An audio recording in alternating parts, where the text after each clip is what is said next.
Airport Commission meeting to order for Monday, February the 26th. And is anyone in the audience that has something to bring the attention of the Airport Commission?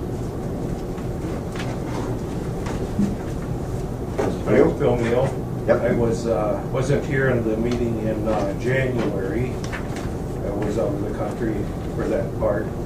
And I did get to see it thanks to the videotaping on YouTube. And it was a presentation by SCH. I thought it was very good and everything.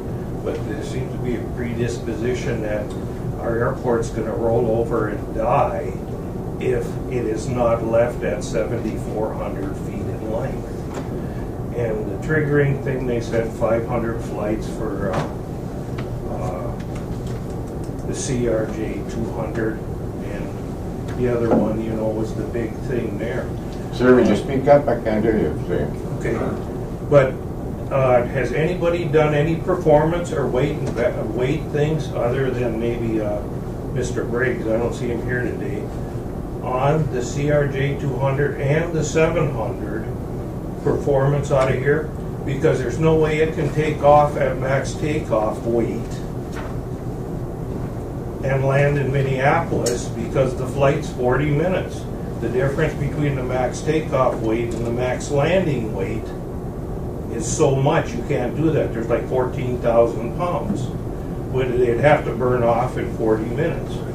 And that doesn't include, and out of, you take the basic operating weight and the passengers and stuff, and you come up with the max landing weight. The biggest limiting thing is that. Now, a little bit of history here is, in the late 50s, when jet transport started, the reason they transported was because the military needed to refuel an airplane, because the KC-97 wasn't fast enough for the B-47s and stuff they had on the thing. So they come up with the M-80, which was the predecessor to the Boeing 707. So that was used international. Boeing come out and said, we'd like to make a domestic airplane jet. The only qualifications the airline said was LaGuardia Airport has to be where it goes. 7,000 feet. So International Falls is saying their airport's going to roll over and die because if it has to, the FAA is only going to pay their share or something to 7,000 feet. No, Bemidji, 7,000 feet, both one runway's a little bit shorter, I think. Brainer's probably 7,000 feet. LaGuardia, we talked about, so both runways, 7,000 feet. Now, are there other airports in the United States? Sure, that operate 7,000 feet. We have snow here, big deal. The LaGuardia gets snow, gets slush, bad times there. Washington National, I'm sure, Chairman Anderson, you go there quite regularly.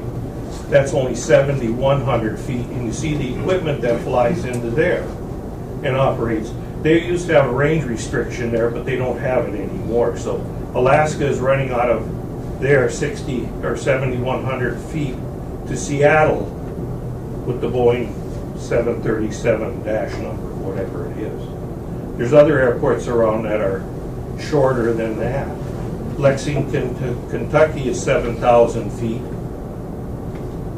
Okay, one of the worst ones, Orange County, California, I'm sure somebody here has been in there, 5,700 feet.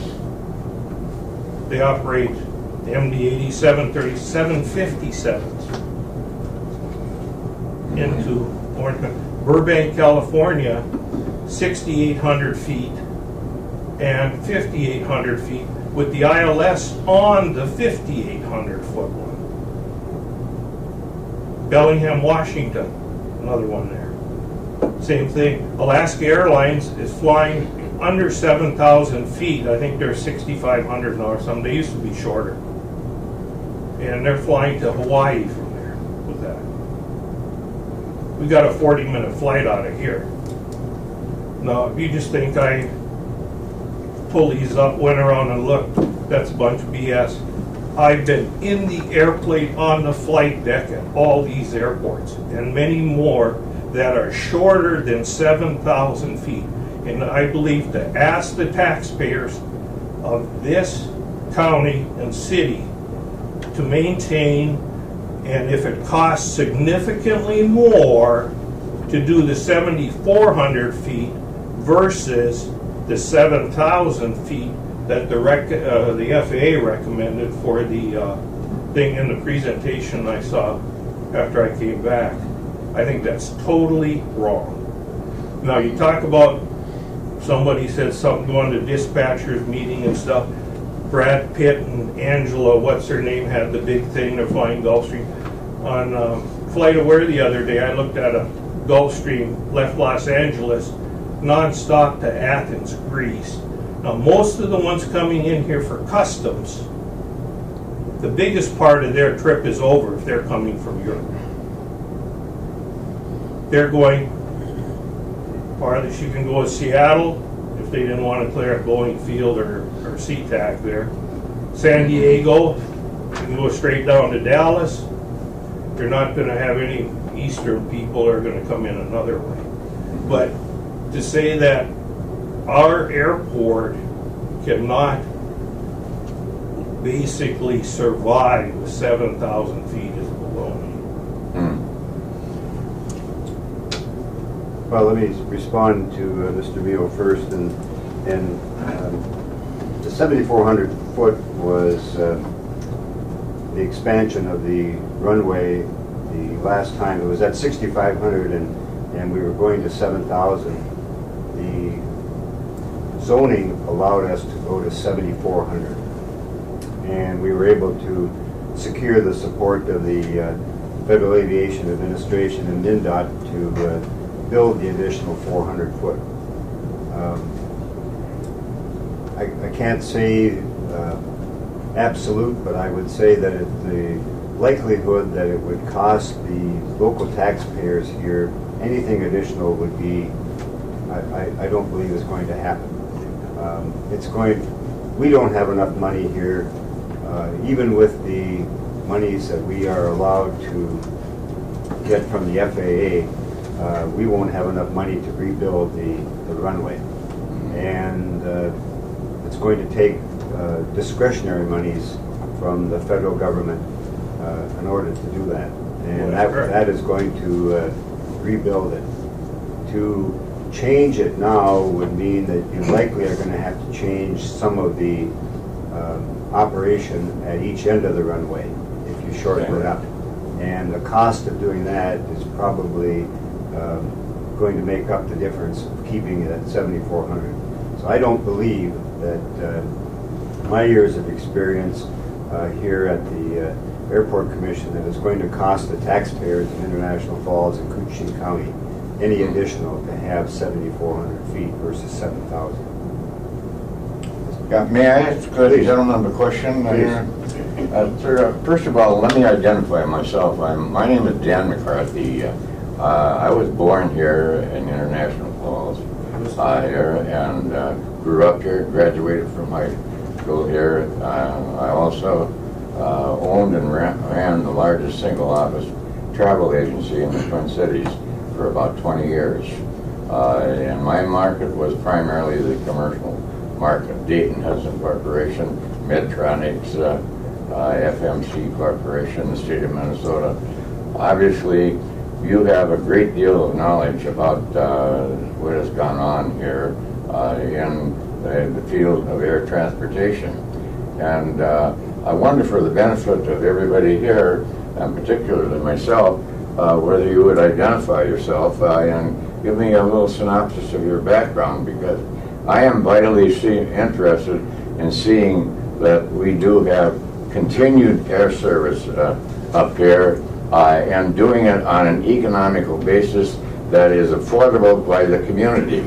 There have been all kinds of mistakes over a long period of time up here in this community at various governmental levels that have been where it's been a misuse of money, not necessarily because of there was a bad intention, but because there was lack of knowledge or lack of good judgment and lack of knowledge particularly about what the realities are. So I'll thank you very much for listening. here, and I compliment you for your experience and your knowledge for how some of these things developed here. I know something about the history of Northwest Airlines. I knew Don Nyra very, very well. Woody Nunley, some of the beginners, the people that originally were working down in Washington, D.C., and they are the ones why it happened that we had Northwest Orient Airlines out of the Twin Cities when the metropolitan area was quite a small community vis-a-vis the rest of the United States. Thank you. You want me to answer your question then? Please. Okay, my name's Bill Meal. I was born and raised in International Falls. Went to 2nd Street a lot, went to Caveats a lot. Knew your house. Knew you had electric garage door opener. First time I ever saw that. Your dad would come in Okay. and garage door would open. Never heard of Yes. anything like Yeah, that. that's true. I knew Jimbo. I know your other brother. Oh, yes. Learned to fly. Flew for Union Oil Company for Oh. quite a few years. Mr. Brought Curtis. the people up here for Mr. Curtis. the island. Flew out of the Burbank Airport as a corporate pilot. Mhm. Flew most of the United States Okay. with the jets and the turboprops. Mhm. Was typed in a Gulfstream 159 that brought the air people up here. Flew the rest of the airplanes as co-pilot. Mhm. Then I got on with the airlines. I flew for PSA Airlines. Flew 146, took it into Concord, California. 4,600 feet non-precision approach. Wet runways in the wintertime didn't matter. We Mhm. did it. The books say does it, the airplanes will do it. Oh. Mhm. Thank you very Flew much. the MD-80 for them. Mhm. Then I got on when we were bought out, flew 737s, type rated in the DC-9s, 737 series, Mhm. Learjet, Gulfstream 159, 757, 767. If you wanted to list the corporate airplanes I've flown, No, I have a I'm not challenging I'm your a experience. flight instructor. I think we'll allow you folks to have your own sidebar conversation. Thank you for your comments. Thank you. We'll move to the minutes of the January 24th, 2018 meeting. Motion by Commissioner Pavlik. Second. Second by Commissioner Nevinen to approve the minutes. Discussion on the motion of the minutes. Hearing none, all those in favor of the motion to approve the minutes signify by saying aye. Aye. Those opposed, motion is carried, minutes are approved. Thank you. Go to the financial statement. We have claims of $76,296.88. We've had those that have been paid previously that are utilities of $3,353.17, and the credit card of $1,134.04. Terminal project claims of $20,166.68. With that, your pleasure with the claims and the financial statement.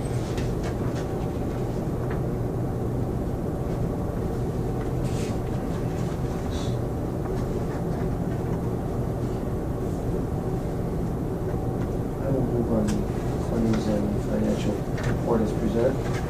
Motion by Commissioner Nevinen to approve the claims and the financial statements. Second by Commissioner Pavlik. Discussion on the motion or the financial statement. Just Please. one question on the Dan and Rhonda spots. Is that for, That was for the Decoration. Christmas greetings that were placed outside and Christmas decorations. Further questions or discussion? Hearing none, Chair will call the question. All those in favor of the motion to approve signify by saying aye. Aye. Those opposed, same sign. Motion is carried. Claims are approved for payment and financial statements are accepted. Thank you. We'll go to the engineer's report and start with the terminal update. Is it Bob and Steve? Steve, want to move up to the table?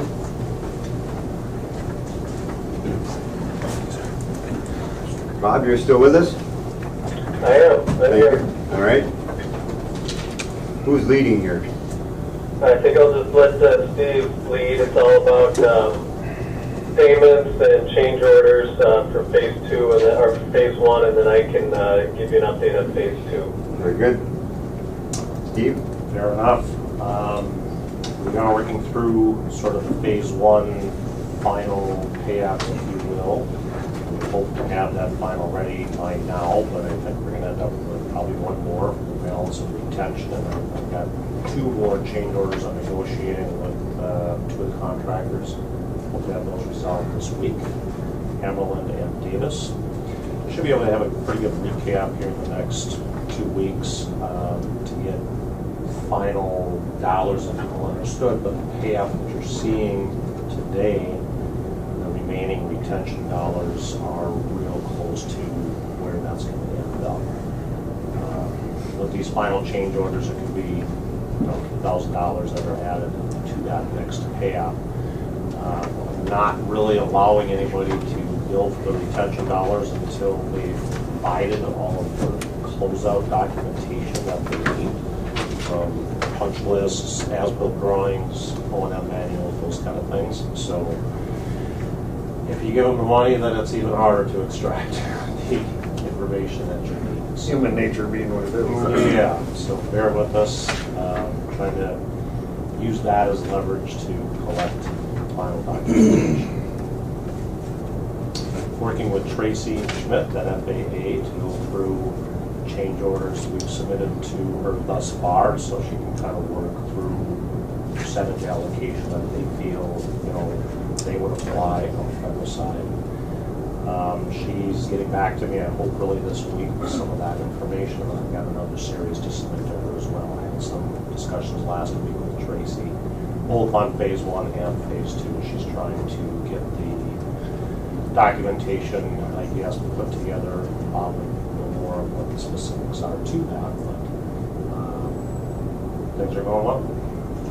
Bob, can you add to that then on with the FAA and MnDOT?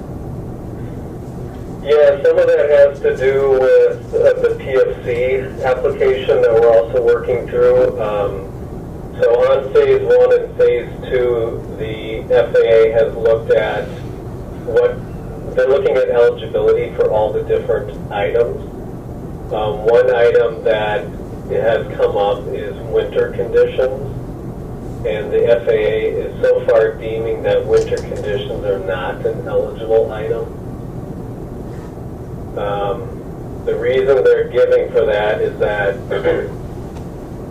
it would be an eligible item if it was under the contractors, but they are deeming it not eligible if it's under the construction manager, as it is in this case, because they believe that it doesn't provide incentive for the contractors to complete the work. So we're wrestling with them on that one.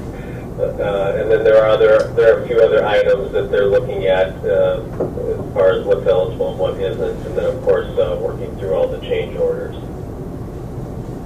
So if I could maybe add a little to that, that's part of the discussion I did have with Tracy last week. She was going to send me, I guess, a further breakdown of her questions relating to the winter conditions that I can help respond to. What I let Tracy know is if this were a lump sum single prime contract, that's true. Winter conditions would sort of have been rolled in to those. By going multiple prime, I felt it's not in the best interest of the commission to assign winter conditions to any one party, because under a lump sum contract, if it was a really mild, nice winter, they pocket that money. Conversely, if it was a extreme winter, potentially you've got that conflict and then asking for more change dollars. So I explained to Tracy that it's really not not the construction manager's money, it's the commission's, dollars or the project's dollars. And it's more of an allowance for what was necessary, whether it be heating the ground or protecting the ground or existing conditions from winter and frost penetration. So a little bit to be continued, but hopefully we'll see her further breakdown of questions that I can add some clarity to her and then decide where she wants to go from there. Well, and knowing the climate here in northern Minnesota, it certainly wasn't the FAA's fault or the airport commission or the construction manager, but the start of the project was later than what we really desired back in 2016. We got a little bit later start, and that led to some issues in getting the building up. Absolutely, and that's a little bit of the nature of the funding process and how, we can actually begin construction on what date. We know where we live, and anytime we get to the ground in May, that is best. In this case, it was, mid to late August or July. So really, by the time we got going, it was August, and next thing you know, we're putting things up structure-wise in the middle of winter to protect mainly the structure of the foundation from frost penetration, moving and heating things around, which we cannot let happen. But there's also any time we're doing construction in Minnesota, we're going to run into winter conditions. For any significant project like this that has a longer project duration. And, a piece of winter conditions is also just snow removal from the site. Absolutely. Which is going to occur. And so what we're trying to impress on the FAA is that this is the best way to manage the winter conditions, so that if it does get put into those lump sum contracts, like as Steve had said, and the contractors never use that money, they get it no matter what. This way, we're just using the money that they have an allowance set aside for winter conditions, and they're only using what they're using, and that's what the commission is paying for. And anything that's left of that allowance doesn't, goes back to the commissioner, it doesn't get billed. So this is the most efficient way to work through winter conditions. And that is something that will be a part of any project that we do with a longer duration, like the terminals. Yeah, that's a very good point. From moving snow to just heating the interior of, the new addition or building. Tracy, was asking questions of, well, why couldn't we be using the permanent building heating systems? So I had to explain to her because it wasn't in place yet, that's a process, and we don't want to use those for temporary heating. That's not fair to the new system, and the warranty that should go with that. It's a little bit of an education process, I think, with her. Maybe she's drilling down, in my opinion, a little too much detail, which is causing her to ask more and more questions. But happy to help out. Well, good luck with that. We need it. So you think that probably have a better handle on what the total cost of the project and what the FAA is willing to help share the cost with? Yeah, I hope within the next few weeks we should have that pinned down with her, but it's a process, so we'll see where she's going, and she's kind of, picking each one as she sees fit to determine what the eligibility is, and obviously the non-eligible side of whatever spits out the other end comes back to the local funding side. So more negotiations yet? A little bit more. All right. Yes, sir. Further on, I know that you and Ted have been working through a number of what I would consider startup issues. Any further thoughts on anything there that? Yep, we're continuing to work with Ted and sort of the the mechanical systems management and tweaking, it's, again, any new building is kind of like a new airplane. You gotta get used to it and understand it, know how to drive it. So we're working through some of those minor issues. There's been a couple of minor glycol system leaks that JK is, I believe, up last week to correct, and you followed up on that. But a couple of mechanical system things. The jet bridge, as far as I know, has been working well. Yeah, we had a perfect track record after we went through the issues from the fall to the winter transitional temperature, and then we did have one major glitch, which we did resolve eventually with the jet bridge on the Sun Country 737. They used the canopy, and one of the sensors on the canopy failed after they got it to the aircraft, and they did not retract it from the aircraft. And made some phone calls to the manufacturer, responsive, and so we eventually, probably delayed it a half an hour, we eventually got the canopy back and got the unit to it. And so we resolved that. I think credit to the group too that we went with the continually heating the jetway and not chilling it down. That's definitely been helpful. So far so good. We'll see the transition from this point to summer and the fall. A couple other issues, and credit to Steve and his team. Was last week, I believe, that I was informed that we had a garage door that was quote unquote falling, and I didn't. I took the person's took their word for it that it was quote unquote falling to the ground, and obviously it was a serious safety issue. I pressed the big red button via email through Steve. He responded immediately. Sent a person up and they repaired it. As it turned out, thankfully, it was only falling a foot to 18 inches. And that's an example of the punch list. Recently, we had a glycol leak that we've been fighting with on the second story, doing the old 5-gallon PC bell switch out, what have you. But the gentleman did 3 days ago, 4 days ago, once he did, and he has arrived. He had sent, thank you. And I believe we resolved that issue. So yeah. Regards to the growing pains, if there's still some there, but we're getting there. And the toilets, did we change the diaphragms or did we change the levels? I'm not sure where we've left that with Ted.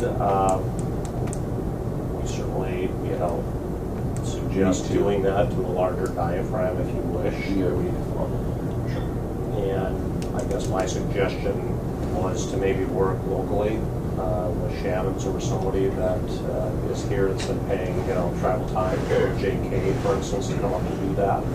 There's no reason Shannon's wouldn't be able to handle that for you. They are the contractor on phase 2 mechanically, so I'm not sure if Ted has reached out to anybody at Shannon's. Was my suggestion. I'm sure you could hire whichever plumber you wish, but since they're involved in phase 2, that makes sense. yeah. Pocket it in there. And I don't think it's a large dollar value, but it is something you'd have to decide as a commission that how you pay for it. Is it just an operational thing you try, or you try to get a project coverage on it? Okay, we'll So check that with decision Ted. you will need to make. On the carpet in the terminal, there has been a little bit of what I'll call curling of the edges. So in the carpet tile, as they spit those out at the factory, they're squares, roughly 2 by 2. Sometimes the weave on top can be in tension and want to curl up a little bit. Our adhesives from 20 years ago were great, and they're not so great today as they remove some of the good sticky stuff which causes the smell at VOC levels. So we're trying to work with MCI on that to get them to stick down better. And it's not necessarily in your main traffic areas where people are walking. It seems to be more at the edge up against the walls and things. But they are trying with pressure on the manufacturer to come up and take a look at that and possibly replace them. Because there seems to maybe have been an issue with this particular product where it will slightly shrink as well, which will start leaving some gaps between each carpet and tile. So I'm going to go visually inspect that today, get some feedback to MCI, and determine where we're going to go with a potential warranty claim on getting some replacement. So are they self-adhesive or? Nope, there's a troweled on adhesive that's put down first, and then they're stuck in place. You'd have to think when you finally get to the bottom of it, they must have seen it before. Yeah, I've definitely seen it on other projects before, and it just seems to be product to product. Part of the problem on this one, unfortunately, is the representative wholesaler, if you will, of this particular product has been sold. So we're trying to deal with a whole new set of people who are trying to assume the liability. Probably have too many of these problems. Maybe. But MCI is a solid company, and they'll get to the bottom of it and see what we need to resolve it. So a little bit to be continued on that, but that's a work in process. That's as much as I know on phase one. There's a couple minor things I think Sean and crew are working with on some of the outside drainage to determine our landscaping rock and beehive catch bases and things, which we let sit tight for winter. But certainly we'll readdress that in the spring.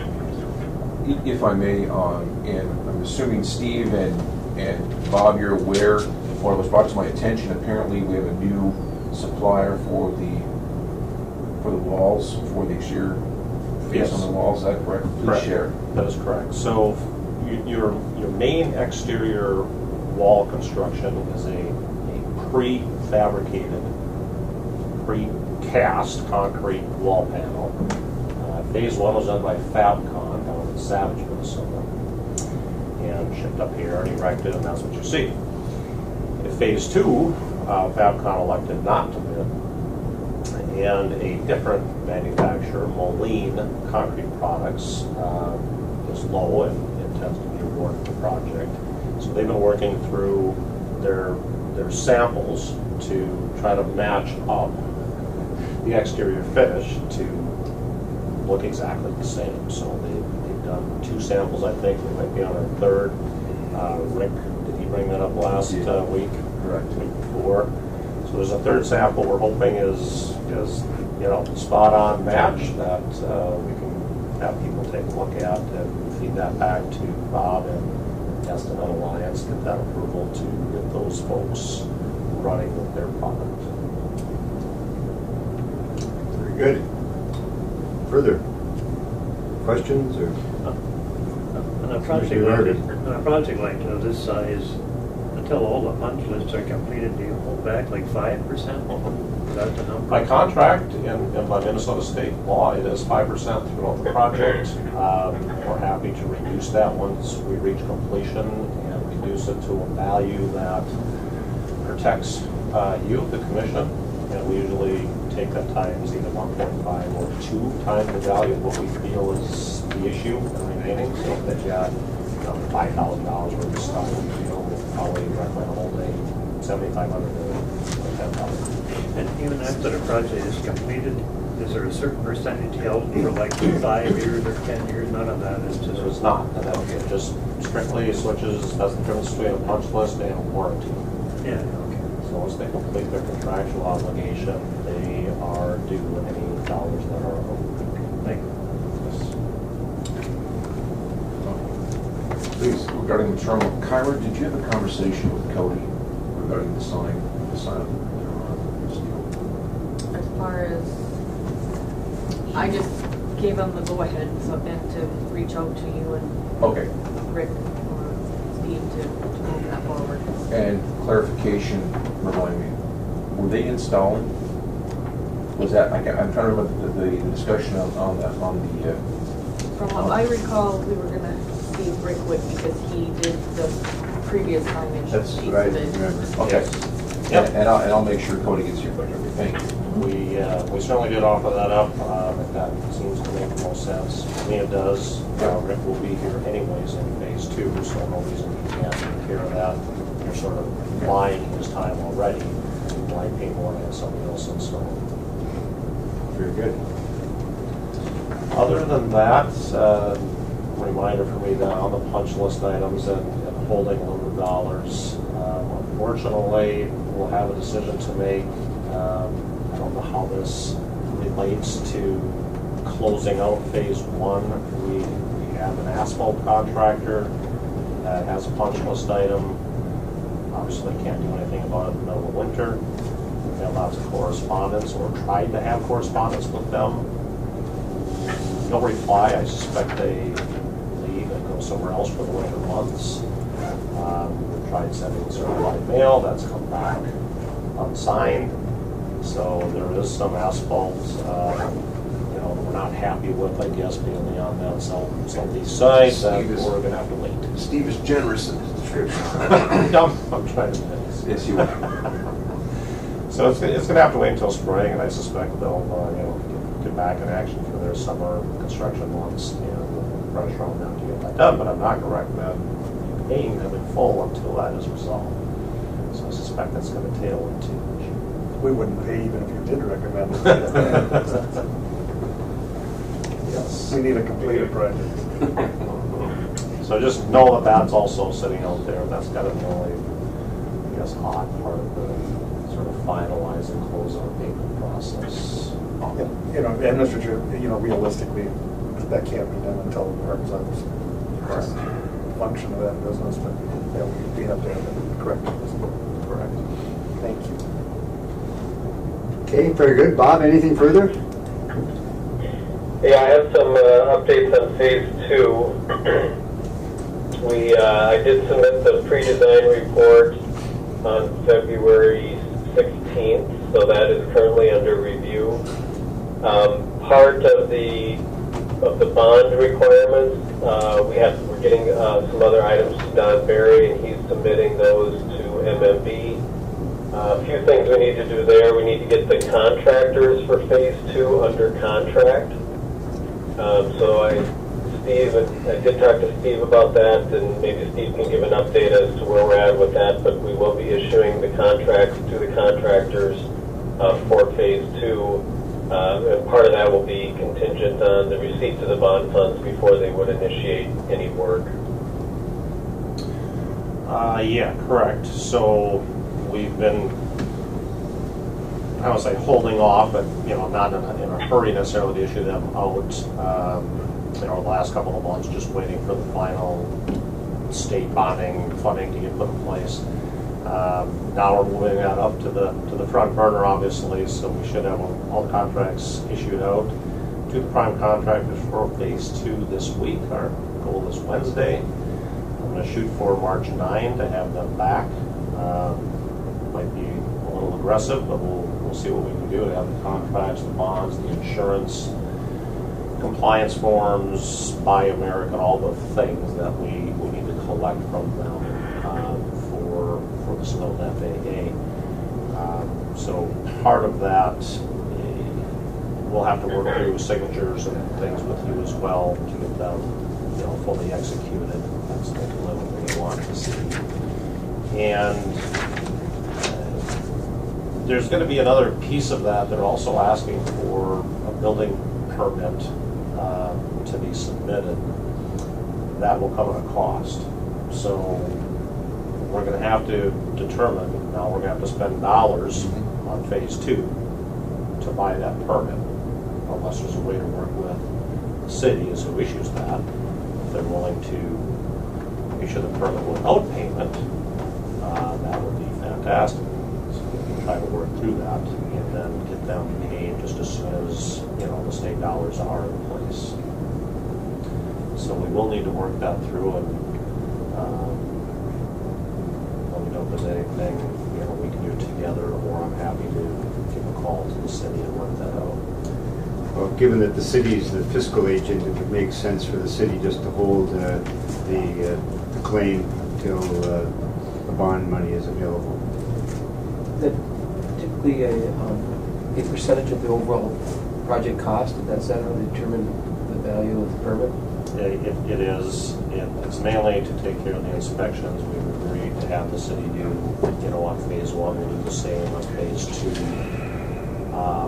There's a standard fee schedule that the city uses, which usually follows the state guidelines based on construction data.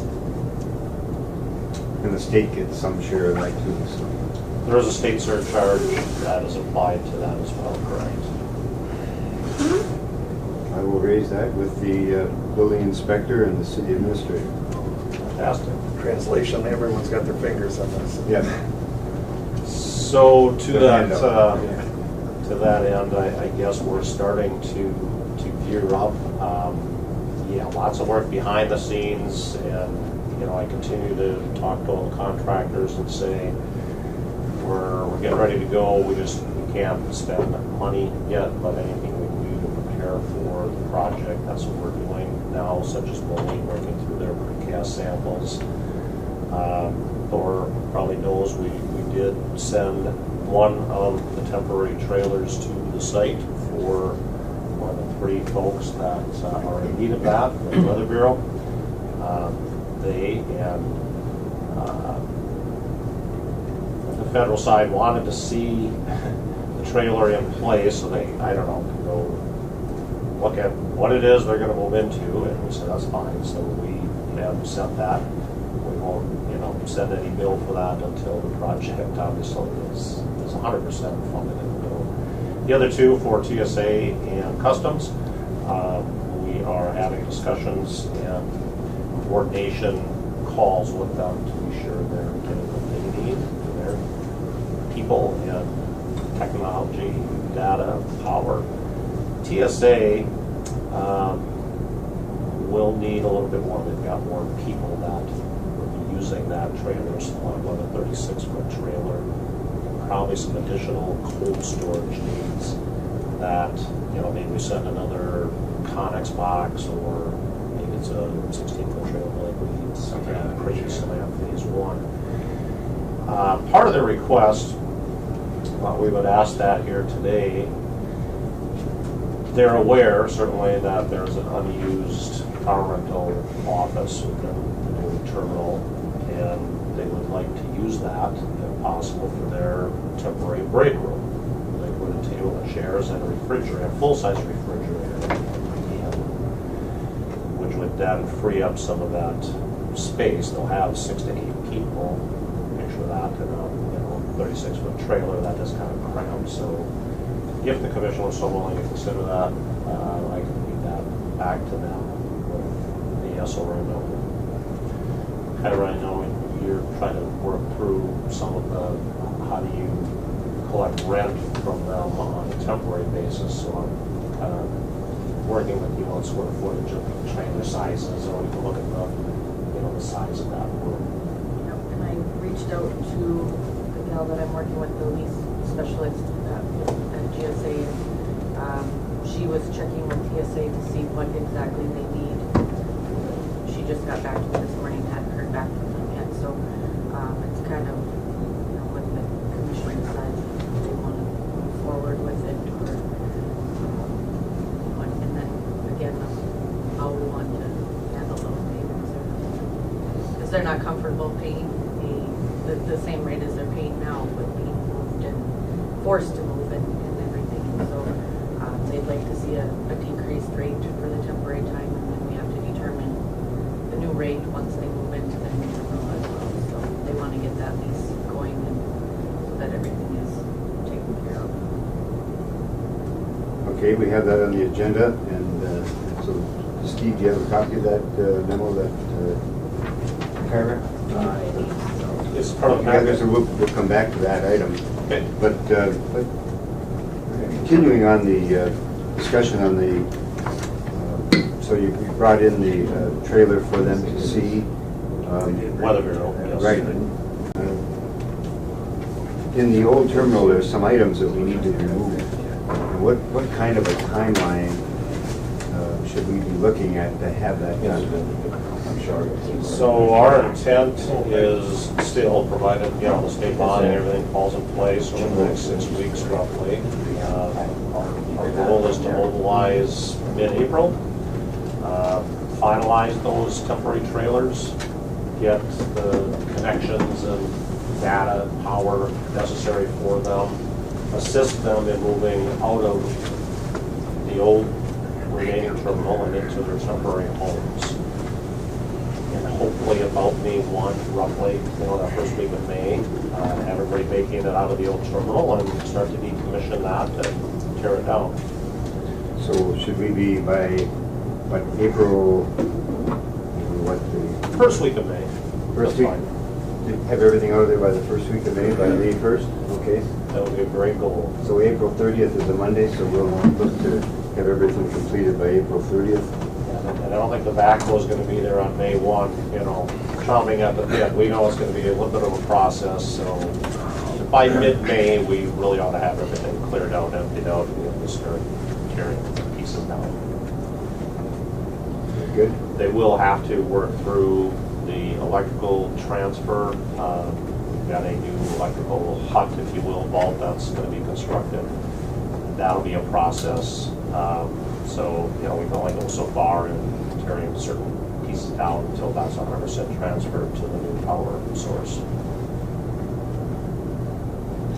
So Thor, I don't know if your staff, do we need to secure some additional staff to help us in the removal of some of the materials in the old terminal? Absolutely. How do we want to do that? Just, we're very flexible, and we work very well with Steve's team in between his staff and our staff. We've got, maybe we need to make a tour. Yeah.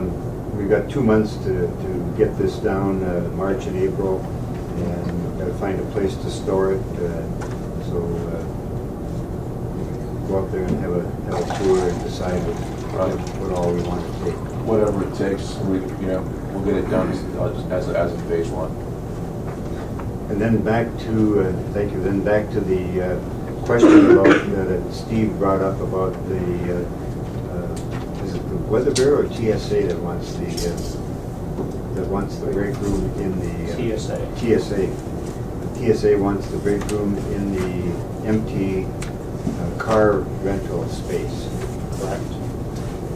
And has that got an office with it? It does. That's really the room that they would like to use. So you've got one empty, booth, Stall. if you will, Booth, and yep. then behind that is an empty office. And they're looking for a refrigerator and a table and chairs? I need to work with them. I believe they have that. Oh, do they? Okay. I don't think we're asking you to go buy a full-size Okay. refrigerator for them. That to me would be a tenant-provided fixture, furnishing, equipment type. What's the commission's pleasure then?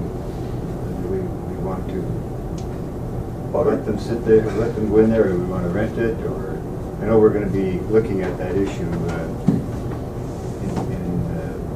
reducing their rent, because they're going to be moving into a trailer from their office. I guess my question would be to Thor, have we had any interest in another agency? Nothing Solid. Nothing All solid. right. I mean, I'm just speaking Would for you myself. concur, Carl? Nothing solid, nothing Correct. essentially. I'd have no problem, but I think we want to set a time limit. Sure. So that there's so that we're not, I don't know when they'd be able to occupy their offices under the new construction. February of 19. February of 2019? Okay, all right, so we're looking at probably 11 months. Yeah, I think we've looked at roughly 10 and a half months. So Okay. I'll take a look at the hard date, but I believe it's part of the end of February is sort of the final completion move-in date. So March 1 roughly would be, they're done. Okay. I mean, either that or another, we were all in that trailer they were in, extremely crowded. I mean, Yes. I understand that we want a good job done there, so. Yeah, I guess I would have no problem with that, other than make sure that if there's utility costs, somebody come up with some valuation for that. The space itself is not being used, but it's a partnership. Okay, when we get to that question, then we'll have a motion on that. Okay. Further, Bob, on phase 2? That's all I have for phase 2. All right, more to come. Very good. Thank you, Bob, and thank you, Steve. Welcome. Yeah, thank you. We'll move to the master plan update.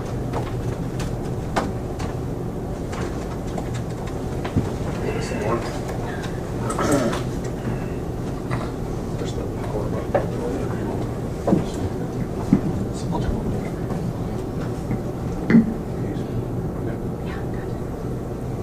We'll see how technology works there. Misplaced confidence. Yeah.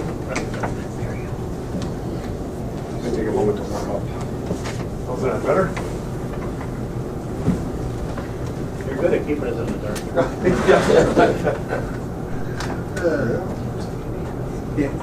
Yeah, I'll pass that out. Oh, I might have messed up the TV. All right. I'll get started here with this update on the triggering event master plan. Sean has copies of, paper copies of all the slides that he'll hand out. And you don't have to take quite as many notes if you wanted to. Yep. So just a quick overview of kind of what we were going to cover today.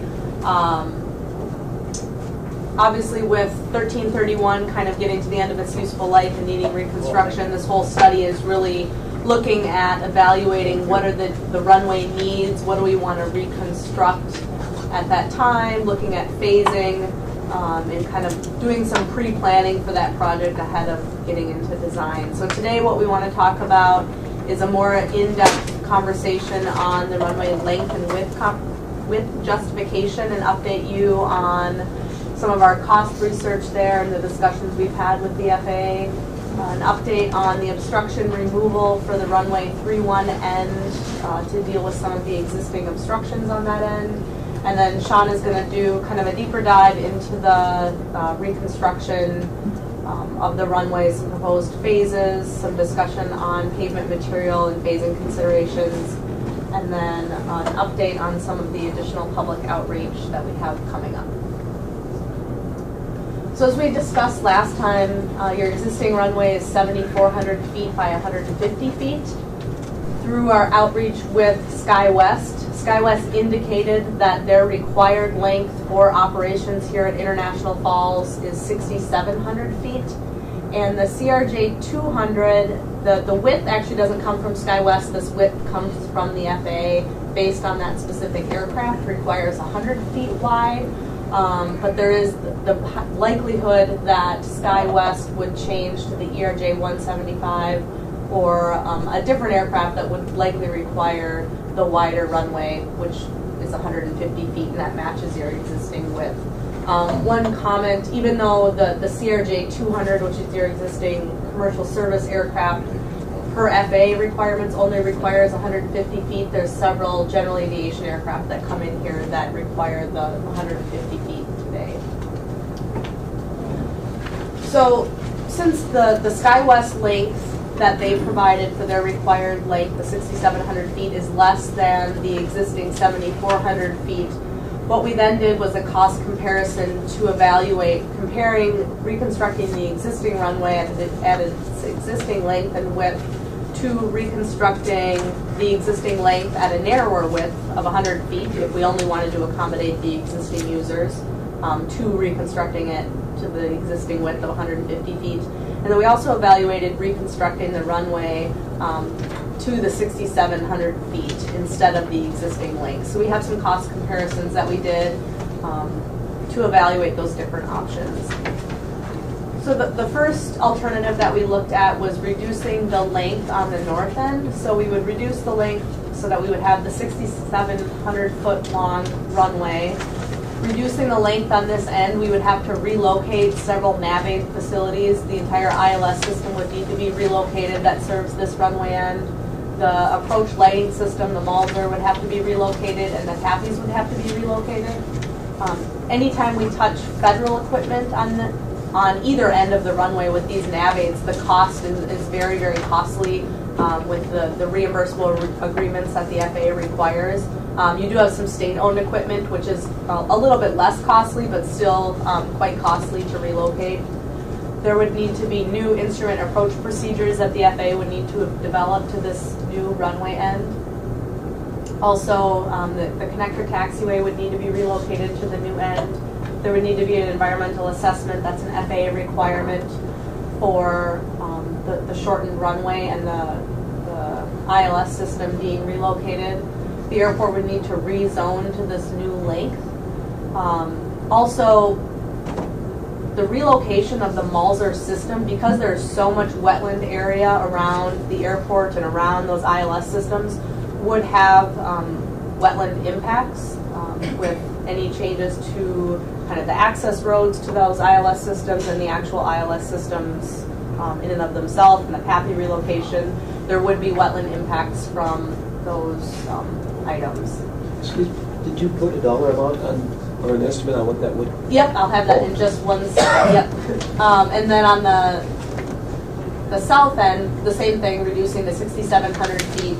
Again, all of those nav aids, the exact same, would have to be relocated. New instrument approach procedures. There would be wetland impacts with those nav aid relocations. The new connector taxiway, this end would have quite a bit more obstruction removal compared to the existing conditions, so there's a little bit more cost and environmental impacts associated with that. Again, similar to the other end, there'd be an environmental assessment and new zoning that would be required. Before you move on, who requires the new zoning? I mean, even if we were reducing. So MnDOT currently interprets their zoning statutes very literally, and so your length would be adequate, but when you pull it back, like the flare of the zone gets wider than your existing, so you would have like a tiny little strip that would be unzoned, and because of that you would not meet zoning standards. All right. So you would have to rezone. Make sure you change the trapezoid closer. Okay. We also looked at reducing the width of the runway. So with the existing length, as we reconstruct it, what if we only put back 100 feet wide instead of 150 feet wide? There's several challenges to doing this. As we look at it, it will be a phased project. There's not enough funding to do the project all in one. So as you phase that, at some point you're going to have a narrower width on parts of the runway and wider on the other, which then would require you to, of the runway that's left at the wider width, you would have to remark that pavement, remark the shoulders, and move the lighting in and retrofit that lighting onto your existing runway where you have that really, really thick pavement. So it would be very, very challenging.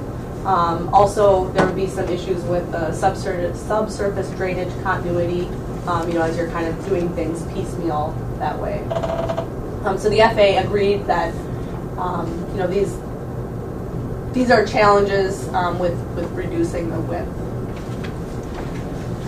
So overall cost comparison for reducing the length, it was determined that reconstructing the existing runway at the existing length and width is the most cost effective and also the least environmentally damaging. So even though if you look at the cost, so if we reduce the length on the north end, it's about $21.5 million. Reducing on the south is $24.8 million. And reconstructing the existing runway is $21.3, which is very similar to reducing the length on the north end. However, that does not account for wetland mitigation, and the FAA with the national, NEPA, the environmental review, they also have to choose the least environmentally damaging alternative. So in this case, reconstructing your existing runway length and width is the least environmentally damaging because we're not moving those nav aids and moving all of that equipment and roads in those wetland areas. So that's another, in addition to cost, that's another important factor as to why it makes sense to reconstruct what's there. We had a meeting with the FAA and MnDOT last week to discuss kind of these alternatives and these costs, and they were very supportive of the analysis and supportive of reconstructing what's there as far as length and width. Any questions on the alternatives analysis? Well, I'm glad we've done the exercise and gotten the details, but I don't think it's surprising to any of us that it would have been more expensive because of just the issues you raised. Then they're on the wetlands. That's why we have the picture. And if we were to also add in that mitigation cost, that would be quite spendy as well. So that number for the length reductions would go up if we went into detail on those wetland mitigation costs. One other piece that we're working on right now, I know there's a desire to expand the apron to the south into the area that's labeled existing snow storage. We've had some conversations with the FAA about this, and the way that we've decided to kind of pursue justifying that apron expansion is to look at your existing apron layout. The FAA has some new kind of guidelines that they're using as far as spacing of aircraft parking and taxi lanes and wingtip clearances as aircraft maneuver through that apron area. So what's on here, you can kind of see if you look at the aircraft sitting there at the jet bridge, and you see some green lines on the outside of the wingtips and red lines. Those are some different safety areas around aircraft as they taxi through the apron area. The same, you'll see some green lines going through the GA side on the north. Through this analysis, what we're trying to show to the FAA is that the existing apron and the amount of area that's available does not allow sufficient spacing. For example, the circle for U.S. Customs, you can see there's a little green line that goes through that. So what that's saying is if there's one of the larger aircraft parked in that circle and another aircraft taxis to the north of it, adequate wingtip clearance potentially might not be provided. So the FAA is supportive of kind of looking at it from this different lens. We're working with Thor to kind of look at some future apron layout options. It may result in some of the parking spaces, especially the large aircraft parking spaces on that concrete hard stand to the north of the customs circle there.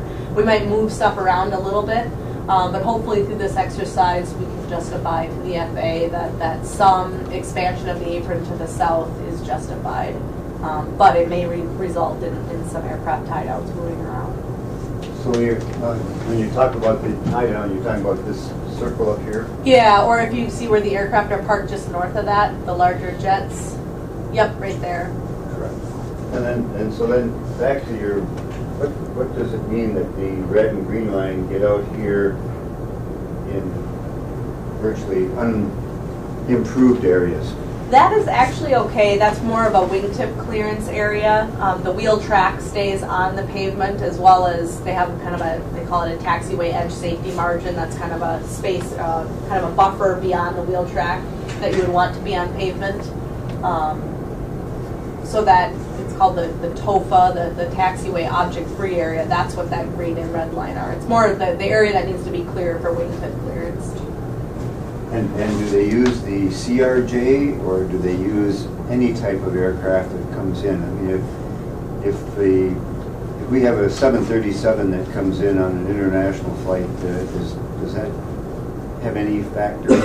It does. We are going to model all of the aircraft that are coming in here today, including Sun Country's aircraft as well, even though they don't reach that 500 operations that the FAA likes to see. The FAA typically is accepting of, we look at apron spacing. They know they need to accommodate all the aircraft that are coming in. So the modeling that we'll do, we will look at all of the aircraft, as well as some of the larger GA aircraft probably are going to be the more critical design aircraft, especially as we look at parking spacing. And to the credit of SCH and KC, Sean and Benita, we've had a couple of meetings, and I'm very happy to report that I went into those meetings with an attitude that I certainly felt we were going to get more. I mean, I'm getting a sense. I thought we were going to get more pushback from the FAA than we have, and they seemed, frankly, happy to report that we've had there's a good feeling about it. And to the credit of the SCH team, they're utilizing everything in the toolbox to come up with these wingtip clearances. Right now, with the current design of what the jet bridge and even the CRJs parked there, when they're powering out, they have to make an immediate 90-degree turn to the right. And right now, with the snowbanks for our snow store at this point, it's close. Plus, with the movement, with the extension of the terminal into the southeast on our existing apron, we did not expand only a little bit for the actual end of the terminal building. That has really encroached on ability to park larger aircraft. We used to park larger aircraft there in some of the busy summer months, but we can't because we could impede on the area. So, to the credit of the team, they're utilizing everything they can using the equation for ramp area and protection-free zones. Safer. And remind me now, the present apron comes down, how far? Does it come down as you've shown it here? You can see the existing. Where it does- That gray area?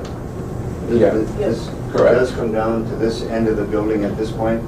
But we're Yes, looking- that's correct. We're asking, and I think under the Minnesota bonding dollars, we're Sure. allowed to spend money to go further here. That is correct.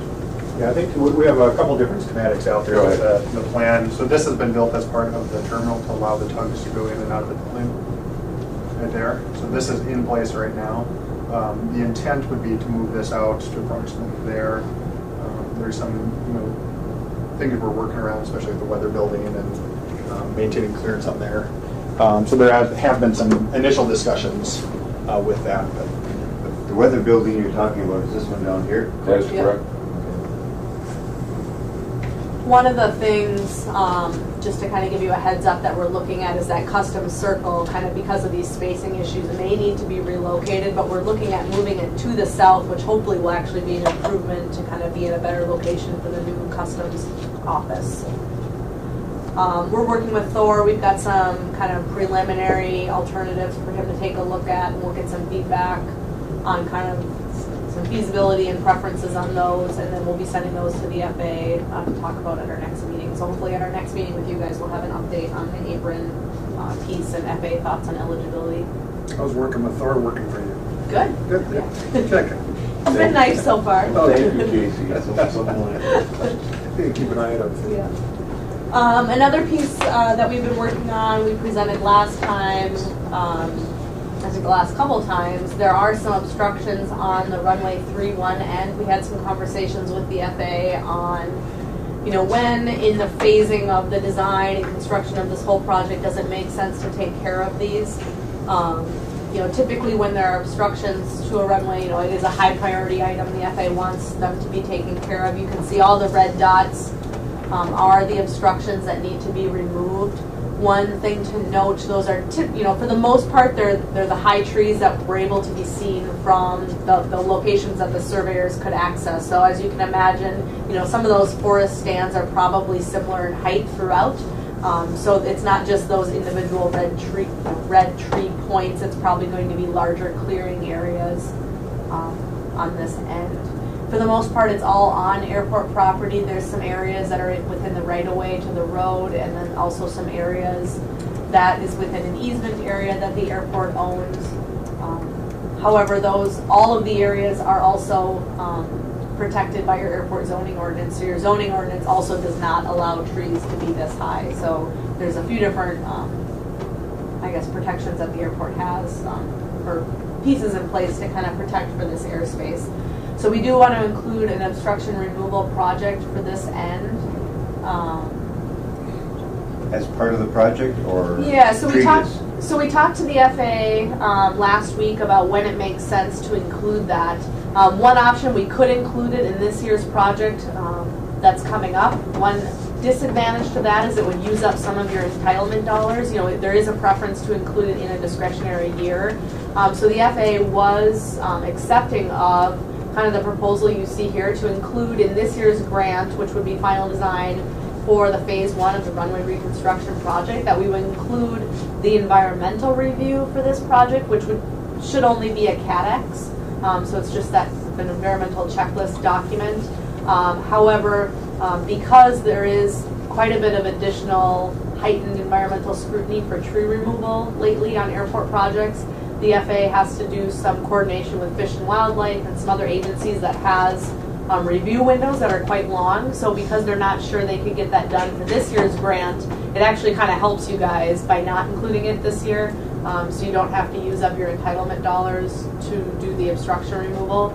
So we'll include that environmental review document. It's a small effort, but we'll include it in this year's design grant.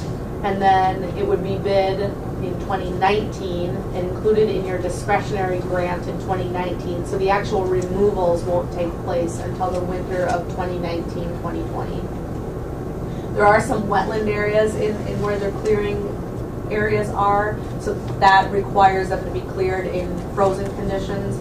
Also, there's a federally listed bat, the northern long-eared bat, that has federal protections, and so in order to avoid any potential impacts to the bats, which really like tree habitats, we need to do the removals between essentially December and February in order to minimize those impacts. So that's why, even though you'd get the grant in the summer of 19, we wouldn't do any of the removals until the winter.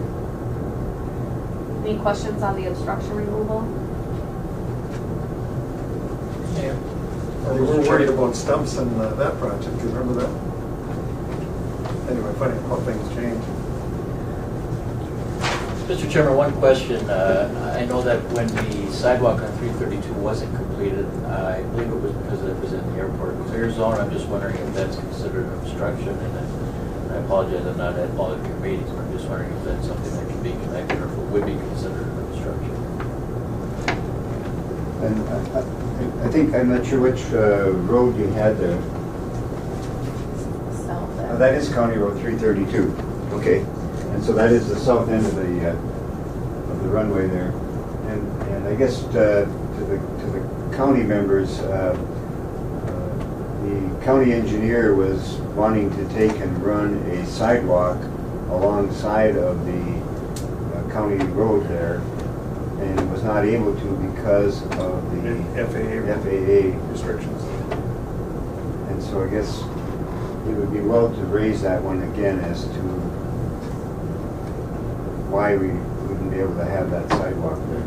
And they were fine having us do it, but just for that section, they wanted to remove it, which, you know, obviously, the other side of the safety issues for the airport is it's a safety issue for pedestrians and stuff, because they would have to come out of the highway.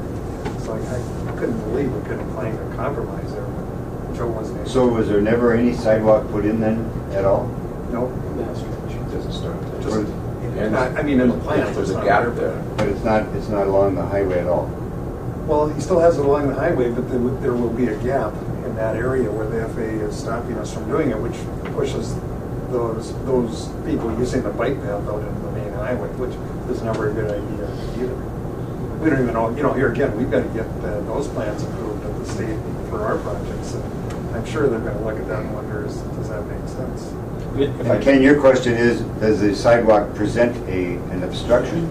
And I was wondering if that was the rationale for not allowing it to go in before. And I know you had a conversation about obstruction, so that's why I brought it up now, because I believe that the county's intent, and you know, as an individual in the county, I think having that complete trail system or sidewalk system and a total connection to it makes sense, but the FAA didn't allow it. And I don't know if it was considered an obstruction, if there's some other regulation that was. I think part of it too was a timing issue. They said they had to do a full environmental review. It would delay the project up to a year or something. Remember, that was part of the consideration, so good to revisit that. One other question I had is, in terms of removal, would it make more sense just to remove all those trees if you're going to go through that? And is there any market value in any of the timber out there? Is it? I doubt if there's enough commercial. Okay. We will try as best we can to maximize the area that we'll remove. The FAA typically allows a 5-year growth. What the FAA has been doing in the past in a lot of our projects is they've just said 5-year growth from the time that you remove it. In this case, you know, I think they're using a lot of common sense. They're saying, look at the last year that you're going to be touching the runway. So look, find, you know, what year are you going to do phase 3 and add 5 years to that. So it's not 5 years from removal, it's 5 years from being done with the runway. So that really allows us to accommodate for a lot more growth, which is really nice. But we are going to try and maximize, you know, because we don't want to clear a little area just to come back a few years later and clear some more. So we'll do our best to maximize FAA participation in as much clearing as we can that makes sense. One thing about the trail, it probably wasn't that it was an obstruction, airspace obstruction. The FAA has a different area that's called a runway protection zone, so I drew a little red squiggly vertical line there. I'm guessing that's about the location of the end of that runway protection zone. It's really close. And the FAA does not allow what they consider to be any new incompatible land uses in that runway protection zone. A trail or a sidewalk, even a roadway, is considered a new incompatible land use. And so I'm guessing that that was part of the conversation with the FAA, is that that sidewalk would have been located, a new use within that runway protection zone. It's frustrating because it doesn't really allow for a lot of common sense, because people are, you know, using the road currently, and if they're doing a trail, or there's a trail or a sidewalk, and then they have to exit that sidewalk to use the road, they are still using that area. It may be worth asking the FAA again on this. They have loosened their interpretation of this guidance a little bit over the last year or two. They may not have a different answer, but you can always ask again. And then another piece, I guess I don't know, was the sidewalk within the existing right-of-way, or did you need to acquire? Okay. Because that's another piece that's easier if it's within existing right-of-way. If you do need to acquire airport land for a recreational use, that's almost always a no from the FAA. Well, I'm glad Ken brought that up, and as I recall, it's definitely in the county road right of way there, because we had to widen that road, remember, Bob, when it was reconstructed a number of years ago. If there's an opportunity here, you feel it's worth trying again, I mean, I think we should have Joe update us where exactly it was at. The issues Paul raised were part of it too, and maybe it's worth, you know, if everyone feels that's something we should be doing, we could have them try again. Maybe working with you folks. Yeah, we can bring it up at our next meeting with the FAA. Again, they may not change their answer, but it's always worth asking again. On the proposed tree removal, is it all airport property, or property that airport has an easement on is not on private property? It is all airport property, with a few exceptions. So your property line is that black dashed line that you can see. These trees here in this area that I'm going to try and circle, those are off of airport fee property, but you do have an easement, that teal box. Early property that we might have an air navigation easement on it right now, so that there can be no obstructions going up. And then these trees here are within the right-of-way, so outside of airport property, but within the right-of-way for the road there. And also, the other thing to remember is that you do have zoning protection that, you know, prohibits objects, structures, trees to be higher than your approach slope on this end. So you have that protection as well on areas that you don't own. Do you know when your next meeting with the FAA will be? When was it? I've got it on a later slide, March Okay, that's fine. 21st or 22nd. Okay. So we would need to get, I think, Commissioner Pavlik's thoughts about getting the county engineer to give us an update on where he would be on this. March 21. March 21, okay. I don't know, counting the Austin area. Any other questions on the removals? We should have more information at the next meeting in March on kind of what some proposed removal limits are after we look at the different growth rates and coordinate more with the FAA. So we'll have more of an update on the obstruction removal next month.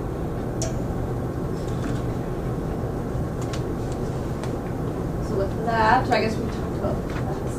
Jump ahead. I'm going to turn it over to Sean, who's going to take a little bit of a deeper dive into the runway reconstruction project and some of the items that him and Benita have been looking into over the last month. Sure. Thank you, Casey. I just had one other question. When we talk about the trees on the private property, even though we have that access, are we obligated to reimburse them for what we're taking? I don't know how your easement is written. So we'd have to look at that, and that's one of the things that we're researching is to pull that easement language. We're going to want to look at that, yep. So just know where we're at, because there may be some issues. And it would be included in the FAA grant, so the FAA will be giving you money to clear those trees, even if they are off your property. So you'll get funding to do that clearing. I'm thinking more of the reimbursement of the property owner. It's very touchy to go in on someone's private property, even though it's in those airport zones and take out trees. So we just want to be cognizant of that. Very good point. So Casey's been looking at kind of the big picture, how does all this come together? Benita and I have been working on some of the more finer details and getting into the existing conditions and the proposed construction methods to replace the pavement that's out there. And Benita's on the phone as well, so if we need her expertise, we've got her on the phone a friend. So the existing conditions we covered at the last meeting, if everybody remembers, we talked about the borings that were taken a few months back. Benita talked about how the northern portion of the runway has that full bituminous section, very thick, 20 to 24 inches of bituminous. That's why we're seeing those large cracks start to develop. It's really hard to maintain. It's just repeated. You go in there, you fix them, and they crack right back open because there's so much movement in the subgrade. Just as an example, when you talk 40 years, I mean, county projects, state projects, 20 years is the maximum we get on the road, the highway.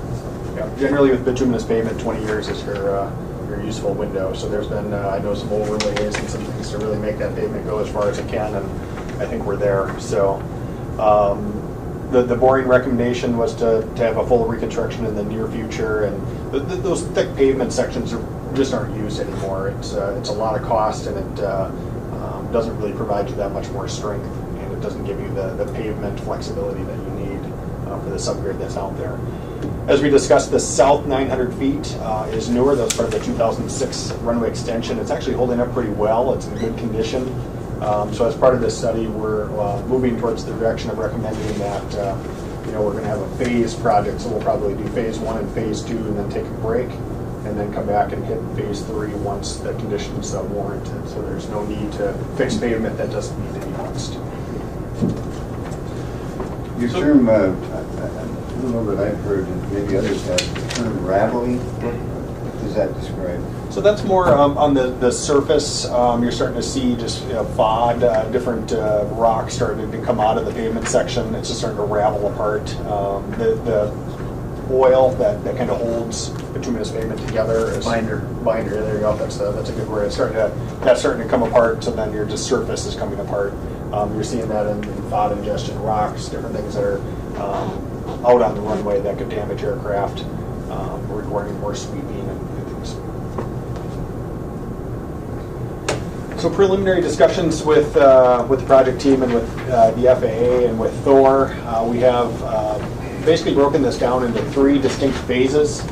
And this is, I'll zoom in here on each section so don't strain your eyes too much here. But we have the north section, which obviously the plan has shifted a little bit, so we're the north section's off to the left. It's approximately 1,000 feet and includes the taxiway connector out to the runway safety area. The middle section, or the phase 2, is about 5,500 feet and will include some taxiway work according to the FAA recommendations. And then phase 3 is the southernmost 900 feet, and that's that new section of pavement that we were talking about. We could try to do 1,000 feet, but the way the taxiway connector is aligned, it makes sense to break it at that point. So zooming in on each specific section, so here's runway phase 1. We would include this as a displaced threshold during construction. So runway 1331 would still be open and operating under a displaced threshold with approximately 5,000, what was the distance? 5,500 feet available. That distance came from SkyWest, so we were able to get that distance so they can still operate while we're doing this north section, which was kind of the key for the whole design. Maybe to jump in just on a couple things with SkyWest. So that's their, they gave us that larger length. That's their required length for INL. That's kind of based on their internal calculations, and that's what they require to be regularly scheduled operations here. And then this shorter length, they do know they will have to make some weight limitations. You might see some of those, especially on the hotter summer days. And they do anticipate they may have cancellations or delays for wet pavement or things like that. So this length assumes dry pavement and that they can make the weights work. So you will, even during this time, you could, there may potentially be some other delays or cancellations because of the shorter length, but they can make the length work. So that's kind of the reasoning between those 2 different lengths that they provided. So in this scenario, aircraft can taxi down taxiway Alpha, they'll take a left on Alpha 5, and they can start their takeoff roll right there at Alpha 5 and go. Landing aircraft will aim for the displaced threshold, so they'll land beyond that point. The key is to have that 1,000 foot, what they call RSA, so that just basically shifts from your original runway to this to give a safety factor for the construction crew as well as aircraft landing. So in this section, we're going to include, the runway pavement, obviously, shoulder work, runway edge lighting. Taxiway Alpha 6 is going to go out to the RSA, and that's so when we do the taxiway work, we can not have to come back and close the runway to get inside that RSA. So the intention is to go all the way outside the RSA. Right now, given the pavement conditions and the way the FAA is lining up discretionary grants, this is kind of being queued up for the first phase of the project. So you can see the schedule there. So final design could potentially be this year's grant, and then bid and receive the FAA grant in 2019, and construction thereafter. Casey, maybe go back one slide. One other discussion we've been having with the FAA is the inclusion of Taxiway Alpha as part of this phase. Thor was on this call last week, and there's an opportunity, and the FAA is open to including some of Taxiway Alpha as part of this project. So it might actually wrap around to Alpha 5 to just kind of consolidate some of that construction and impacts to the airport as you move forward. Quite a bit of pavement work over the next few years. So the FAA is really looking at how can we best match this together and line up the funding to make it work. And cost effectiveness and sequencing the project. Correct. So the center section, a zoomed in section there, we have basically kind of the same schematic. Some key points here is that those two green taxiways, Taxiway Bravo and Taxiway A4, will need to be closed, removed completely. And that's some FAA issues design issues that they want fixed. Taxiway Bravo goes to a runway intersection, and that is frowned upon for the FAA design. Taxiway A4 is what they call direct access from an apron to a runway. So you can basically go from the runway straight up to from the apron right up to the runway. The FAA is moving to design that their intention is to give pilots better situational awareness by making them make turns. So they're on a taxiway and then they're on a runway. So we could debate that all day on the merits of it. Which we did. Which we did. Yes. And We tried. It's one of those things that we could talk all day. We won't convince the FAA. We tried hard. The teal area is a proposed taxiway that is, we lose two and get one, so that's just going to help get aircraft off of the runway after landing. So that's a proposed location that we worked with Thor, and we're currently working through the FAA. Some other notes on this phase is, if you'll notice, it goes right through the runway intersection with runway 422. So that means that the entire airport will be closed for this phase, and that's, I think, why this planning study is so valuable is because it's a big impact, and I think we're acknowledging that. We're trying to figure out the best way to work through that. Do you have an estimate on the length of time, Sean? I think it depends on some of some of the items that we're going to talk about in a moment. Different materials, different incentives to the contractor, things like that. I would say 60 to 90 days is what we're looking at. So it is a considerable impact. I think one thing we've been exploring, and we haven't had the full discussion with the FAA, is to do a temporary runway. They sometimes allow this, although increasingly over, with the increased amount of regulations and safety that they're doing, is that it is not as probable as maybe we'd like it to be. But we're exploring the option of using Taxiway Alpha as a runway, so that would allow. We haven't really gotten lengths yet, but around 3,000 feet by 60 feet wide. So we're exploring it. We're going to run it past the FAA, kind of vet it out and see if it's probable. That will allow, it's not going to allow for commercial service, but it allows a lot of, medevac, maybe Bemidji, just emergency service. Yep. Yeah. So we're going to run that through, get the costs on it, and decide if that's something that is feasible and viable. I just have one other question, Mr. Chair. Are we going to have any control over the time of the year of construction, trying to keep the minimal impact here to the, we've got Thor to consider here, and certainly the people using the, services. And we've had that discussion, I'm assuming you have that in there. Yeah, okay. We were, if I may jump ahead and come back, what we think. We were initially, the initial conventional wisdom was to start, quote unquote, late summer, early fall. But now, looking at some of the weather trends and possible soil analysis for when we can get in there, road restrictions, etc., badge plant placement on the airport, we think that, and certainly the team can jump in, but we're looking at a possibly early spring start. Okay, so we were looking before at a August, September, October, possibly a May, the first week of May start, and going from there. We're looking at that impact. The past airport traffic numbers, June was consistently our busiest season. For whatever reason, that trend has moved back into July. I think that the numbers reflect that. Right. And so people are for whatever reason, they're doing their traveling to the North Country, and of course customs, whether it's international traffic or traffic come from Canada.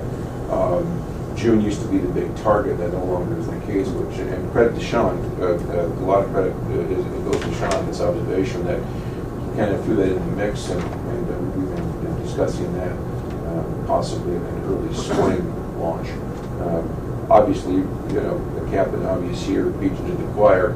It's one thing to be restricted to 50, it's one thing to be 1,000 feet on each end and down to one instrument approach. That's very doable. That's it'll have an impact. But the center section, of course, that's literally done. And the 90 days, obviously, 3 months. We've discussed possibility of 24-hour construction, cost analysis on that. So I've gone too far. Excuse me. It sounds like they are willing to work with. Yeah, I think the takeaway, and actually some of these items I'm going to cover next, is there's a lot of sponsor decision making that has to happen. We're not looking for decisions today. I think today's point is just to throw these ideas out here. We have another meeting with the FAA, which we're going to present a lot of these. We'll ultimately come up with a recommendation, but it's your runway, so you guys can decide what and when. So, when we talk about bituminous or concrete or spring or fall, a lot of those decisions will be up to you. The question I have is on the north end and south end.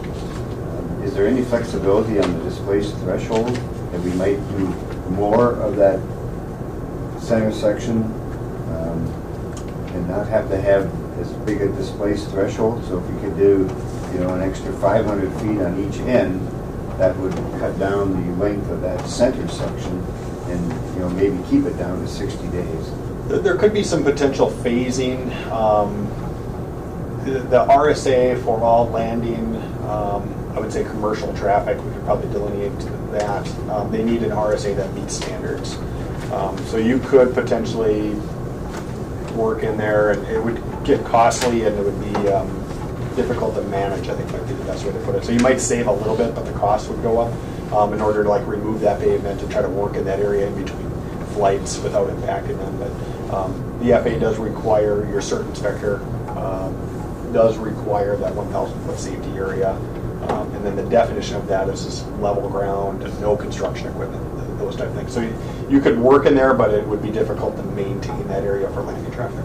But anytime you're working in there that doesn't meet standards, SkyWest would not be able to come in. So if you added some of that to phase 1 or 3, there might be periods of those phases that you wouldn't be open for SkyWest. So we could explore, looking at adding that, but it would still have that impact. It's a great question, though. It's really have been on a lot of answer. Well, and that's, as we talk about the center section, that's exactly it, is how can we carve off some of that to make it more doable in a shorter amount of time to have less impact. One idea we have been floating around too that will be an option to consider, to talk to Dora a little bit about this, before is dividing this intersection up into 2 phases. So you do approximately 2,200 feet per phase, 2,700 feet per phase, just to you'd have 2 seasons of impacts, but they'd be much shorter. We want to look at the employment data. I think we don't want to impact employments in one specific year too much. At the FAA, obviously the money, your entitled money is based on your employments, so we don't want to impact your employments to the point where you're impacting your entitlement money that would come to you. The FAA is very supportive. I don't think you're in jeopardy.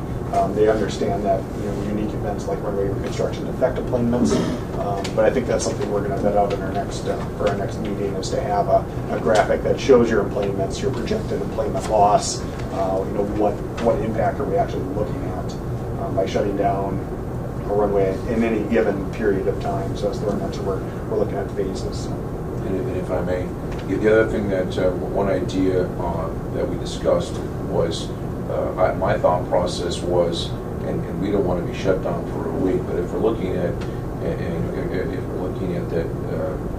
90-day time frame, whatever the time frame is, excuse me, is that a thought came to mind that to bite the bullet and do it all at once. And of course, it would be, at the end of the day, you're no matter how you do this, right, you're shutting down for X amount of time. Again, running back, the biggest time frame, of course, is the center section, and that shuts us down totally. So, if you look at if you're looking at the big picture of G65, the problem is the funding won't be there because they're not going to correct it. They're not going to have the discussion. They're not going to have the discussion of monies for us. I wouldn't want to be shut down for any period of time, but I'm not sure if you really did the analysis on it. And again, this is a discussion, but I wonder if you wouldn't be actually financially ahead by doing that if the monies were available, if they aren't. Because no matter how you do this, no matter how you do the phasing, you're having impacts, obviously. So doing that additional couple thousand feet, not going to add that much more to the time length if we did it all at once. Whether the FAA could set aside discretionary funds for a year or 2 to prepare. I don't know if they like tying up their funds that way or not. Yeah, and I think we have some estimates coming up as well that the costs are reaching the level of the comfort level of the FAA on how much money they want to give in one grant. So I think their impression is they want to separate it out a little bit just to spread those costs out. And locally, that's probably financially a good decision as well. But impacts, you're going to feel this for the next couple of years just on general construction, whether it's a runway closure or just construction on the airport. If I could, Mr. Chair, getting back to the employments, we're going to be looking at that later, but I mean, they're going in the right direction for us. And it's just, I always fear when you do a long shutdown, all of a sudden people get used to doing something else. And then it's taken us so long to bring these back up to where they need to be. And that's, I mean, those employments are everything for us, for what it's worth. That would be, sure. My question was going to be, this project has to be done at some point. Then you have to do it. But and after that is completed, commercial service, of course, is going to resume. But if international flights in the meantime are forced to go somewhere else, is there a compelling reason for them to come back to the Yeah, I'm not crying. That's factual. We as a business and as a community will definitely feel the effects of that because they will definitely. Not much you can do about it, I guess. No, and we've talked a bit about that, about getting to the customer, the end user, both commercially and all the other corporate side, to get to them and be sure that we're concerned about at least giving them a heads up and letting them know in the planning process. But thank you for the concern because it's concerning for the community, obviously. And that's assuming that the schedule won't change. Right? Because right now, are we changing to a summer schedule, and when does that begin? Yeah. Sorry, I forwarded that information. I didn't print it. Do you have that, Bob? You did. Well, I think it's just a 1 month change that I got from Holly. You got the same one. Correct. I think it's May to June. She's digging it up. But it's just a 1 month change. That is correct. It's not a whole season change. May 3rd through June 2nd. Yeah, We get an additional flight? no, that they're Pushing the gonna afternoon flight back. place the afternoon, the late afternoon Oh, that's one right. to an hour later. But we're not adding. No. Okay. Right, and I think in that same, or did you hear from Karen over at Bemidji that they're going to get an extra flight in the It summer? was an article that I read in their Okay. newspaper. Included it in there, right? I did not, well, I just sent out an email. Oh, that's what it was, okay. So I think moving along, phase 3 is very similar to the discussion that we've had, so the work elements are going to be the same. We broke the phase 3 right at that taxiway Alpha 2 connector just for access ease, so the aircraft can go to taxiway Alpha and turn around, and there'll be no back taxiing required. So that is phase 3 at a future year is what we're looking at. And again, a lot of the work elements are the same. The schedule's still under consideration.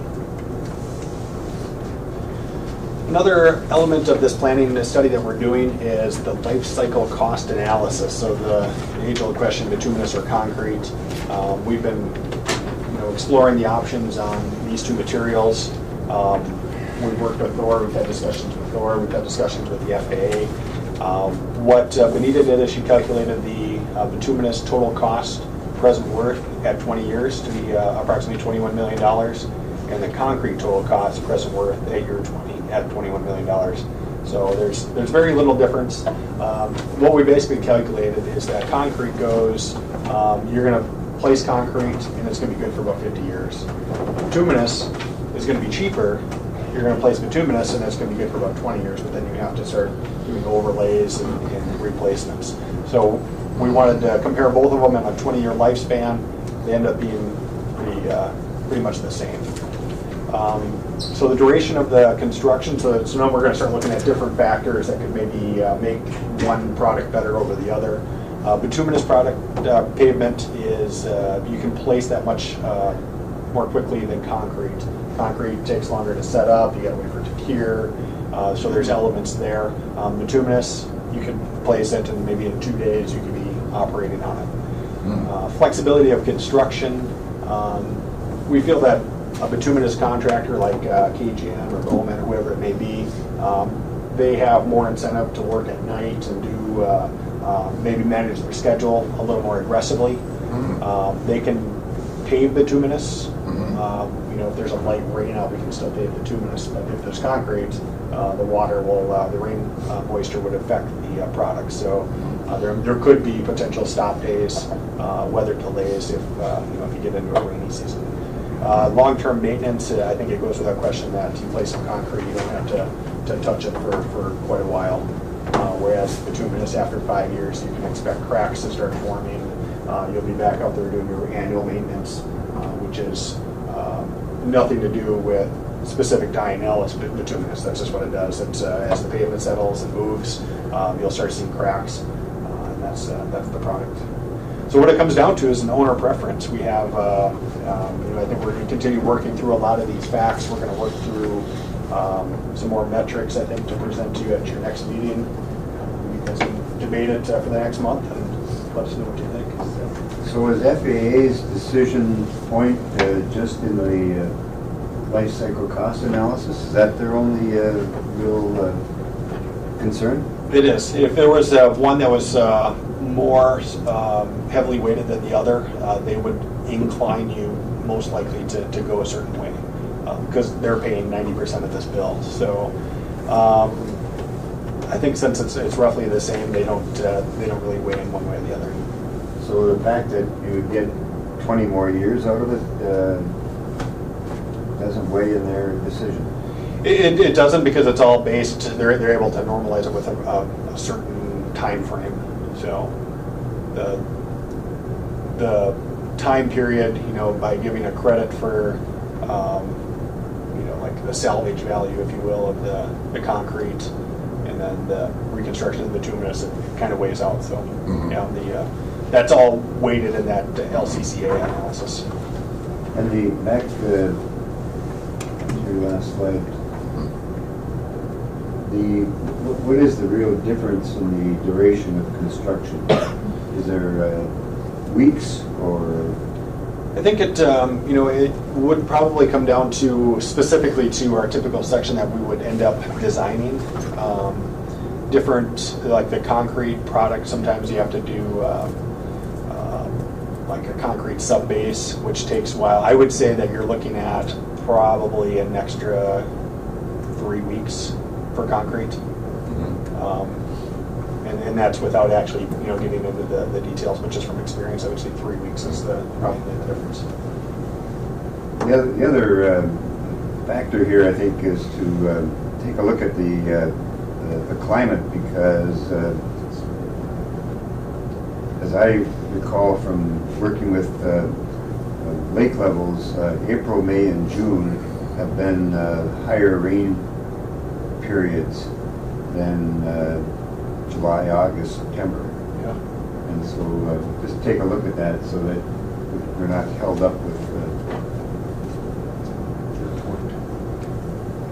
We discussed that'd be a good time to bring Joe in too, and let him have some input, so he's working on the area all the time. I can see what happens here is that cement is much more expensive, but you pick that up with maintenance over time. But again, it takes much longer to construct, it sounds like. So. And part of the discussion too was, about the building cost analysis was, quote unquote, the truthfulness of the asphalt being more quote unquote flexible. I don't know of another airport, correct me if I'm wrong, that you guys have been a design team on that's been in the wetlands as far as what we're sitting on. We've had discussion too regarding the concrete, about repair of the concrete, and we get some serious cracking or some issues. Obviously, it's obviously at the will of the commission, but I think it's fair to say that in the discussion, if I'm wrong, that we're leaning towards a recommendation of the asphalt, the bituminous. Is that fair? I think we're leaning that way. I don't think we're ready to give a recommendation, but I think the biggest thing for this community, from my perspective, this is more my personal perspective, is just that time frame of construction and shutting your runway down for long periods of time. So I think that weighs into the decision a little bit. There's also, with phase 3 being in a future year, potentially 5 years. If you opted for the concrete, you'd have 2/3 of your runway as concrete and then 1/3 as bituminous, which isn't abnormal. You see things like that when you're out in the system, but it's not ideal. If I could add one more thing, I don't know if any of you noticed, but if on Highway 53, when we come into Duluth, the last 6 miles there, when they reconstructed, they did with concrete. And I noticed that it's not, unlike pavement, it's not continuous. They have to put it in these sections. That's why you're like when you're out the road, you're driving over those sections. So I can see, there's another reason it takes much more time, because you're doing them somewhat individually. I suppose they must be stress relief or something. I don't know why they're doing. Yep, that's exactly it. It would most likely be placed with a slip form paver, which they would have a batch plant on site or nearby. They would dump it all in and pave it like they would bituminous, and then within 12 hours they'll come back and saw those joints in, and then saw the longitudinal joints. But at each one of those joints, there's reinforcement dowel bars that tie baskets that basically tie everything together. So the concrete sets, it's all locked together. So you have one. Hopefully you minimize that bumping every 15 feet or whatever the panel placement would be. But you definitely notice that. Interesting on highways. I'm surprised MnDOT did that. I kind of didn't really have a chance to talk with our regional engineer on that, but I think they were looking. I think it's kind of a model to see if that works better, because they didn't do a lot of it. They just did that one section. Yeah, it seems like it's a combination of testing. They want to see what material works the best, and also I think there's a little bit of politics. There's the bituminous lobby and then the concrete lobby, and MnDOT are both. Never faithful. We should have known. So here's the breakdown of the cost. So you can see that the bituminous is more affordable for each section. Chairman, as you can also see, the cost that we're projecting for each one of those phases, and that's kind of pushing that FAA threshold. So combining more into like a section is kind of pushing the FAA's comfort level on discretionary grants. Mr. Chairman, question. What is the, you talk about the width and the length in all of the paperwork this time and last time. There's nothing about the runway weight-bearing capacity in the, between the two materials also. Yeah, that's a very good question. So that's probably the next part of the study. We're in the middle, we're kind of in a gray area, and Benito will attest to this too, is that we're in a planning study, but we're doing a lot of design. Normally this would be done, that typical section, how many inches of concrete, how many inches of aggregate base, your granular material, your drainage characteristics would be done during the design effort. So right now we're looking at a very broad picture of timing and materials. We will, I think we might have this for our next meeting, start looking at some of those characteristics, because that's the next question is, what is eligible for FAA payment? What will they pay for? What strength characteristics are we looking at? What aircraft are we designing to? So it's good. It's a good question. We're definitely looking into that.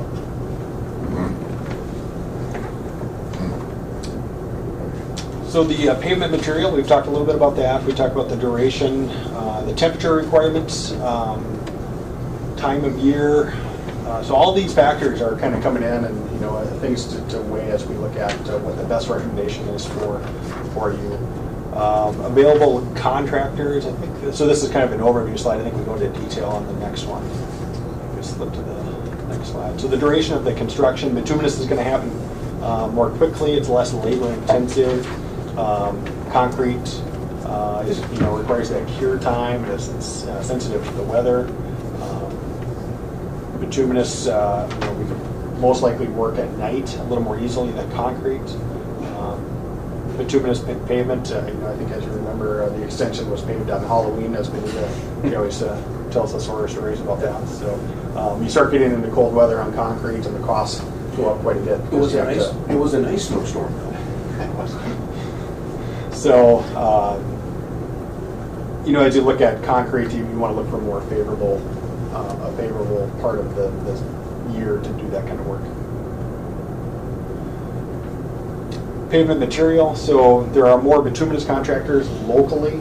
You look at Bowman locally. You look at KGM just down the road on Highway 53, Northland and Duluth. You see these contractors in the area. Concrete contractors are going to travel. They're going to come from the cities. They're going to, they're doing highway work all over the Midwest, and they would travel here to do that work too.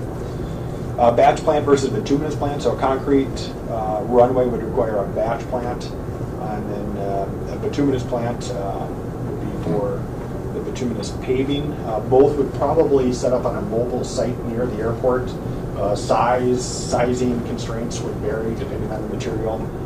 So we're going to explore those and kind of dig into different areas of the airport that would work for those operations.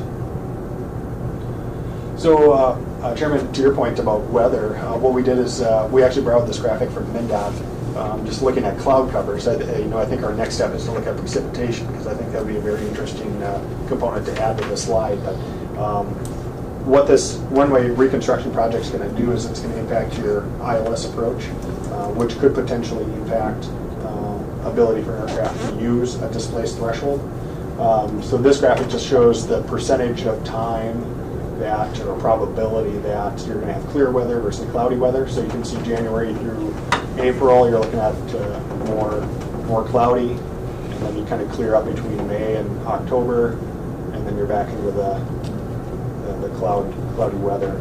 So those are 60-day durations on either end, as Laura said, on the front half, on the back half. It looks almost the same to me from this perspective, but I think an interesting addition for next meeting will be the precipitation, and also temperature would be another good one, and also enplanements, to find out if there's an enplanement spike or if we can avoid enplanement. So I think we have a little more data gathering to give you some good data points to base your decision off of.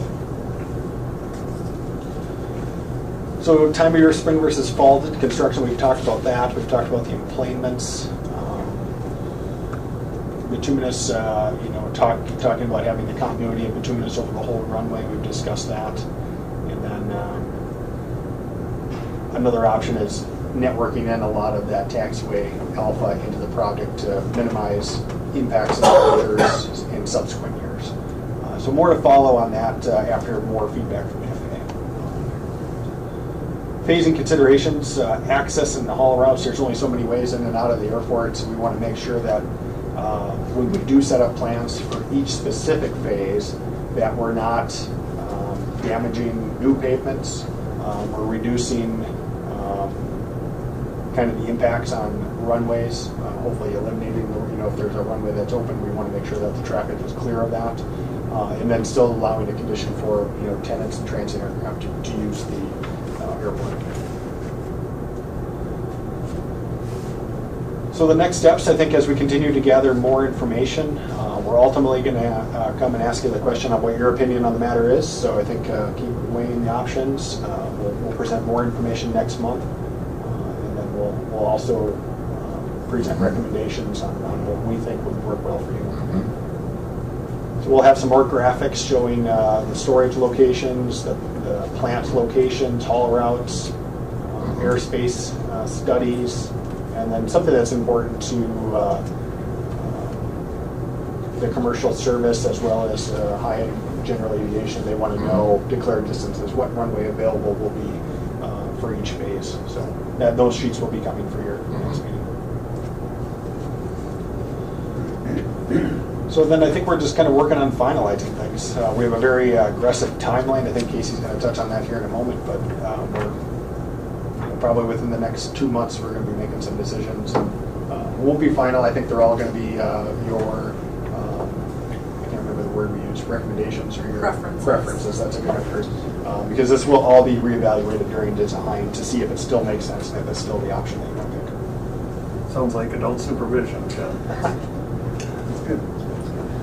So just a quick update on some of the public outreach. Obviously, as we've talked about, this project will have impacts in all the phases on users, air carrier users, as well as the general aviation users. So as part of this planning project, we want to outreach to those users, not only to tell them about the project so that they know kind of what to expect and also know, all of the effort that the commission is going through to try and minimize those impacts, but also we want to be able to learn from those users, if there's anything we can learn from them and what we can do to minimize impact. So, understanding, for example, if there's a large business in town, say the paper mill, there's a certain month of the summer that they have people fly in for XYZ event. Well, what can we do to kind of minimize or work around that? So we want to understand from the different users how they're using the airport, when they're using it, if there's some of those important dates or seasons that we want to keep in mind, kind of overlaying that, like Sean was saying, with all the different weather characteristics and emplanement characteristics,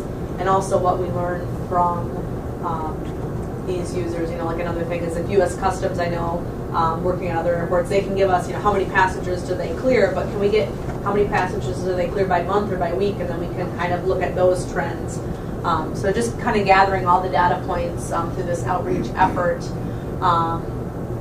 We're going to be doing some outreach in the terminal on the project to, again, kind of share what we can about the project. Sean, do you have the postcard ones and the flyer one? So we're going to kind of create like a little info booth, if you will. And so this is just kind of a mock-up of it's kind of like if you look at the picture on the right, like one of those retractable banner style things that will come up. We want to tweak this a little bit, but it's kind of giving you an idea. We want to kind of come up with a theme kind of about, overall airport revitalization. You did the terminal and now the airfield pavements are really the next thing. At the top it says the final phase. I think what we might say instead is the next phase, because even after the runway then you'll get to the taxiway system. But just kind of speaking of it in terms of an overall airport revitalization, this is really the next step in trying to share that message that there will be impacts, but revitalizing the runway really is going to set the community up with that, plus the terminal to really have a really great airport moving forward. So there will be a banner. There will also be a small postcard, little survey postcard where we're going to try and gather some input from the airline passengers on some of their flying habits, and also, what will they do if the airport or if airline service was temporarily unavailable? Would they drive to Duluth? Would they not travel? Would they drive to MSP or Hibbing? And some of that information, maybe we can phase the project to minimize impacts, but maybe some of that information you can use, as you're trying to recapture passengers, knowing, what other options they're using, where you might want to target marketing to kind of recapture those users post-construction. Another question we have in there is just trying to understand that, if there were another multimodal option, such as a bus to another airport location temporarily during this runway shutdown, would they use it? So just trying to gather some info on that. That being said, if there's anything that you guys would like to ask your traveling public, now is kind of a good time. We can throw it on that postcard. Another piece that we'll have on there is an option to sign up for project updates, so they can put their email and then get project updates, over the next many years as we get into this project. Also, kind of with this little information booth will be like a little one-page, 8.5 by 11 information sheet on the project. What's being done, why is it being done, kind of what are some of we won't get into the details of the phasing because we don't really know yet, but noting that it's a multi-year project that may have some sporadic impacts to airline service. We will also hit on the funding, so everybody understands kind of what are the funding sources that will be used for the project as far as the FAA, the state, and the local dollars. I think what else was on the info sheet. Try to pull them up and we can circle back after. Yeah. So we can send those out for you to take a look at as we finalize those. But essentially, this will go in the terminal building, and we can leave this up even beyond when we're going through this planning study. You can continue to collect surveys over the next year, so you kind of get travelers through different seasons, and hopefully that will be some useful information. We also want to do some business outreach to some of the businesses that use the airline traffic, as well as businesses that use the GA side as well, Bemidji Air, some of Thor's contacts that he has. We talked with Thor about some ideas for reaching out to based aircraft users. Even the really small aircraft, they are going to be impacted, especially during that airport closure time, so that we can kind of do that same messaging and learning through that process, as well as working with Thor to kind of come up with ideas and options to do some of the same outreach with some of the transient users that come in and out there. There is an open house as part of this project that we had scoped, so that probably will be more towards the end of the project, but just to kind of keep in mind that is part of this as well. And I guess with that too, if we'll work to kind of identify businesses that use the airport, also businesses that just will be impacted by this. There's businesses in the terminal and other businesses that rely on air service being in this community that'll be impacted. So we want to get their input. We want them to understand everything that we're doing to try our best to phase the project. But I guess that's kind of an overview of some of the outreach things. So if you guys have other businesses, that you feel are thoughts or things that you want to make sure that we reach out to as part of this effort, let us know. Any questions on the outreach? The car rental business will be in pretty tough shape. I have a question, just going back to the bituminous concrete real quick. Are they able to recycle some of the existing, or does that have a life cycle of its own? Does some of that material just lose the ability to be recycled? Do you have to haul that somewhere, or what? Yeah, it is able to be recycled into different products. The FAA requires a specific design of the material.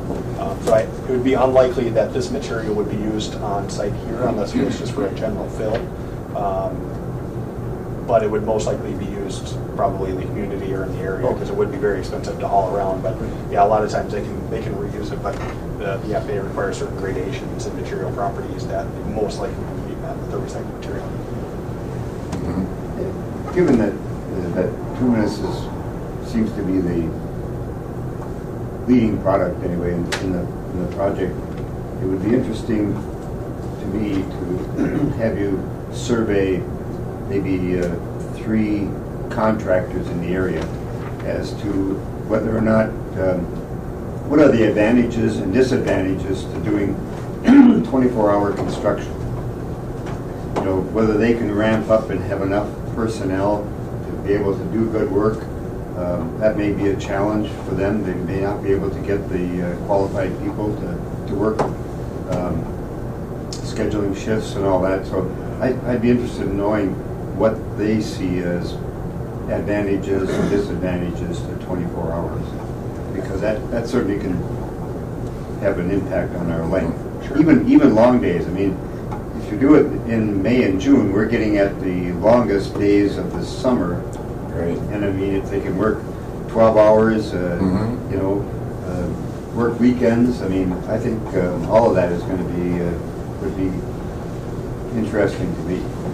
Absolutely. We'll definitely check in with a few of the larger companies just to get their feedback. And we always try to do that too with a schedule, just to say, are we on track with what, you know, what we're projecting to schedule? Is it doable? Is it cost effective?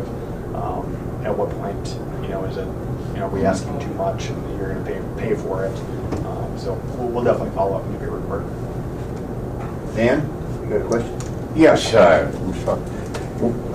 approximately what area time frame are you thinking about? You mentioned postcards here, which you know, I'm not objecting to it, but I can see where it is a method of communication. But who do you intend to send them to? That's a good question. They're actually going to be postcard-sized surveys that we're going to have available in the terminal building. So we want to gather. Terminal building. Yep. So we'll do something on the secure side and the non-secure side to try to gather information from the travelers. And I misunderstood because the postal service between the U.S. and Canada is not very efficient as far as timing is concerned. Yeah. And while we're on that subject of Canada, how do you plan to communicate to the customers of the people that are there owning resorts and such?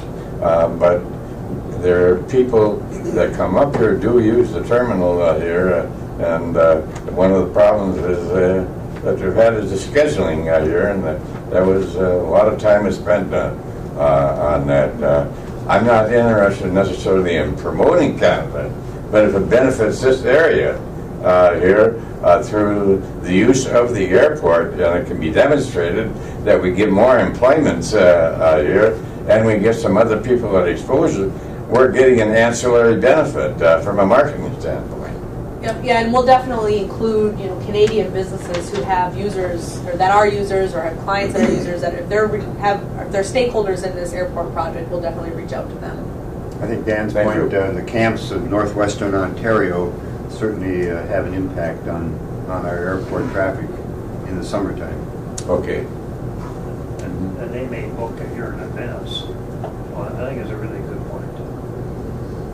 And so back to the timing here, it appears that the first phase would be done in 2020 construction, not 2019? So, if I get my scheduling right. So this year we would start the design. I think would be bid out. So we would work on design from 2018. So we're talking calendar years. 2018 with a bid in spring of 2019. You could potentially do it as early as the fall of 2019. You would have less control over the schedule. If you waited until the spring of 2020, you could specify specific dates because your grant would be in place probably in August or September. Given the fiscal year of the federal government starting in October, and continuing resolutions and all, makes for a challenge as to when you're going to get money. So there is some value of, you know, waiting until the next year. You can set the date, your funding's in place. There's no uncertainty in that regard. So to answer your question, fall of 19 with an uncertain schedule, or spring of 20 with a certain schedule. And you could probably even shift later in 22, but you don't want to leave your money sitting around that long. If I could, Mr. Chair, please, back to the chairman's point on contractors. I mean, at the county over the years, working with state dollars, we're always able to make it the lowest, not just lowest bid, but lowest qualified contractor. And we can determine those qualifications. Can they perform that work in that amount of time, et cetera, that we send out as conditions. So at the end of the day, that's really up to us when we make that final determination. But I think it's a good idea to reach out there, tell them what we're looking at, make sure we've got people who can actually do it. As soon, and again, I'm just getting back to the, whatever it takes to get that done correctly in the shortest amount of time is going to benefit us. If I may circle back to Bob's quote-unquote electric ball moment, I don't think we discussed the days, light days in our meetings. Well, we have. I think that's critical. I think that would have a huge effect. There's a huge, I don't know the Sunrise Fields are obviously in front of me, but there's a huge difference in time on sun availability and June, July, there is August, September. Summer solstice. And then asking the contractor, I think a specific question, especially for this area, is how soon can they get on-site and do work with the road restrictions? Is it April? Can we start pushing people out there and then get out there? Is it, can they start busting up the runway because they're not hauling? I mean, they could be on-site doing work, and then, once the road restrictions lift, then they can do the bulk of the work. Because obviously I think you'd want to shift it a little bit, towards April if you could. But that's a question for a contractor, that does work in this area, and what they would recommend. If we're going to do some subgrade correction, would we be well to purchase granular material ahead of time and stockpile it? Because you're right, I think road restrictions, if you were to start in April or early May, you're going to wait till the middle of May or later before you get the road limits back. Right. Our discussion with Thor actually naturally led that way too. It was, how soon can they get on it? And then we're like, well, how about they, pre-place all their equipment and material and whatever they can get there, so that waiting, bidding in 19 and constructing in 20 gives you that opportunity to do that. And that's a very good point. And then in I don't know if it was meeting 1 or 2, but we even had discussions about 2 different laydown areas or 2 different batch plant areas, and we had a little bit of discussion about possibly stockpiling, but maybe not to a degree that we should have. Definitely, like there was a discussion about frost and depth of frost and what have you, but would not be that they should correct on the tariff portion of the initial things. And again, getting back to the county engineer, he's got a good understanding. Yes. Who's available, you could probably want to talk to. Yep. Have you met Joe yet? Yeah. Yeah, okay, good. He knows to have a good idea who you don't want to talk to. That's it. All right, so we've got several meetings coming up. So meeting 1 and 2 up there on the screen with the FAA, and these include MnDOT as well, but meetings 1 and 2 are done. We have meeting 3 coming up later in March, the 21st, so we'll get into a lot more detail of a lot of the things we talked about today. More detail into the runway and taxiway reconstruction and phasing. Some additional conversation on runway pavement strength, which is what Sean was talking about earlier, the taxiway system. More details on that apron layout, the future layout, any potential expansion. We're going to talk about an SRM panel, which I'll get to here in a minute, and then more details on the public outreach. So that meeting is coming up on the 21st. We'll have another meeting with the FAA, likely in late April. We don't have a date set, but meeting number 4 will be in April. And then one piece that we would like to do and the FAA would like to do as part of this project is what they call an SRM panel, safety resource? Risk, yes. Safety risk management panel. So what that essentially is getting all the stakeholders involved to either get together in the same room or on the phone and have a conversation about this potential runway phasing. So we'll have some preliminary phasing options to consider and discuss. And what we want to do is get everybody, the airlines, SkyWest will be there. They're individuals that are involved in planning with runway construction. Thor, obviously, and his staff. The FAA will invite your Part 139 CERT inspector, tech ops from the FAA, from the NAVAIDS perspective, any other, users, maybe Bemidji Airlines, they're flying in here with cargo. Really trying to get the users of the airport to get together, sit around a table or on a computer screen if you're calling on the phone, but look at the potential phasing options and have some conversations about safety during construction and get everybody to take a look at things. Everybody's kind of coming to the project with a little bit different lens and what do they see from their lens and how they use the airport. So trying to get that input early as we're looking at kind of options for construction phasing. Also with the timing of construction, we can get some of that input on, the season that we want to do the construction as well. Do you have any more to add, Sean, about the panel? So the FAA, I think, will be the ones to actually convene the panel. So they'll develop an invite. Lindsay Butler at the FAA, it sounds like they would like to come up here for the meeting. So they were wondering if they could do it, potentially concurrent with your May commission meeting, either the afternoon of that meeting day or potentially the afternoon the day prior. So Lindsay was wondering if you guys had a date yet, or if you could set a date for your May commission meeting. I know they have a lot of people on there and they have to invite, so they thought having a couple months lead time would be good. Hopefully get everybody to be able to participate in that meeting. So you don't have to set it today, but in the next few weeks, if that's something, if it would be possible to get that meeting date to the FAA. Well, let's just talk about it for 1 minute here. There's 5 Wednesdays in May, and wondering the 4th Wednesday is generally then the kind of the airport meeting date. Carol, are you looking at your calendar too? Yeah. I'm looking at May 23rd as a possible date.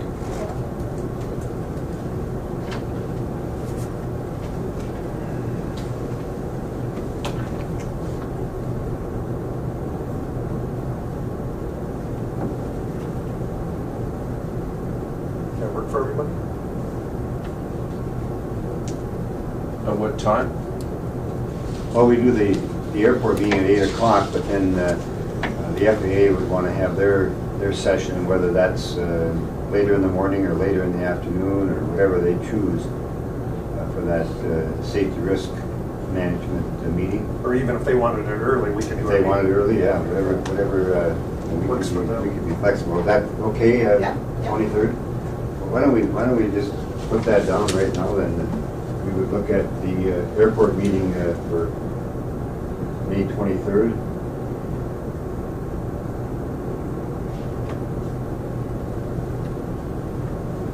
Okay, so that helps. Yep, we will pass that on to the FAA. And as soon as they kind of finalize the details for that SRM panel, the invites and all that, we'll make sure to get that out to you guys. We'll be in full swing on phase 2 at that point. Should be. So I guess maybe, is there any chance of shutting down County Road 332 and using that for a runway?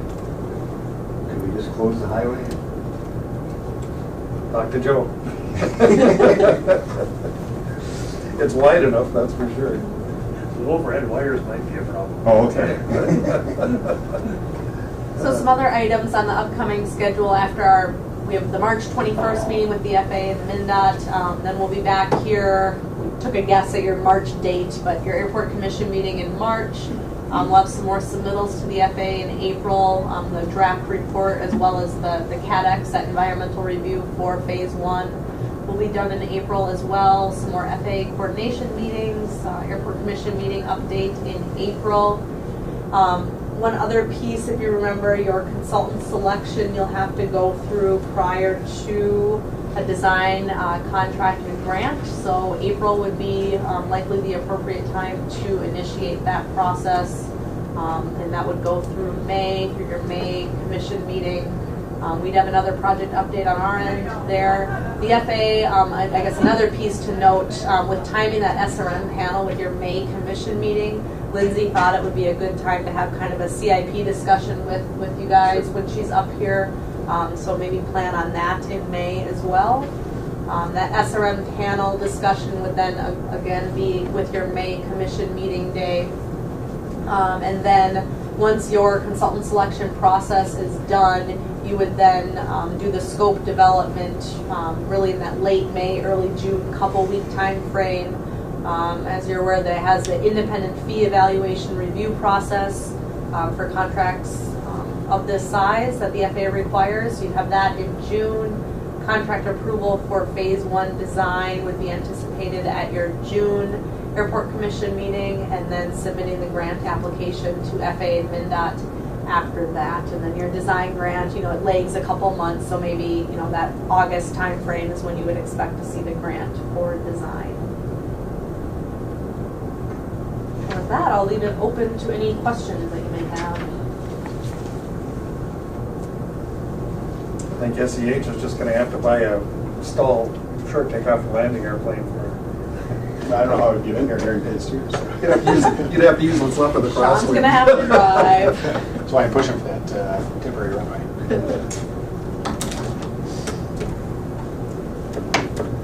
Well, very good. Thank you. Yeah, very good. Thank you. Presentation, please. Benita, anything to add? You're still No, I don't. You guys covered it well. Thank you for being on. Get the Absolutely.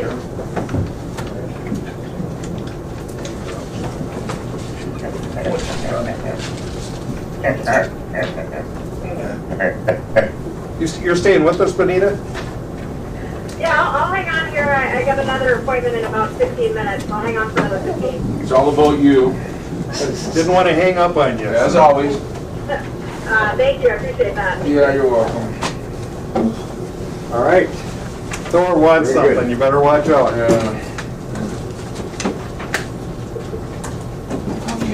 All right, we'll move to anything under old business. If not, we'll move to new business. Approval of the attendance at the Minnesota Conference of Airports in Duluth. Motion by Commissioner Kavlik to approve expenses. Second by Commissioner Nevin. Discussion on the motion or the conference. FAA is there, MnDOT's there. It's a great conference. It's going to be held at the deck in Duluth. You've always Yeah. come back with information. No further discussion. All those in favor of the motion signify by saying aye. Aye. Those opposed, same sign. So that, that's open to anyone too, and Yes. what's in the loop, it's a good opportunity to. Yep. Bob, remind when that is. That is going to be April the 18th. April 18th. I believe it's what the date is. Check here. Yes, April 18th, 19th, and 20th. All right, and then TSA, GSA lease agreement. That's the piece that Kyra has put together, the memo. And we have here on the cost of their, they're going to be moving into a trailer for the next 10 or 11 months. And currently, Kyra points out that they're paying about $46 a square foot. And that would likely go up in June to $47.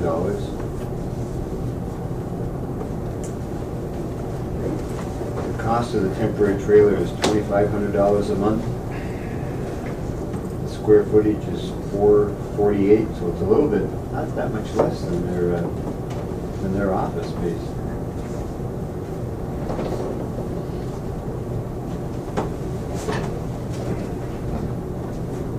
And right now they're paying $18.32. Is that right? Yes. And this would bring it down to $17.10 plus any cost for additional break. And I think you raised Commissioner Nevin raised the point about at least paying for the utility use of the fridge and cleaning of the area and so forth.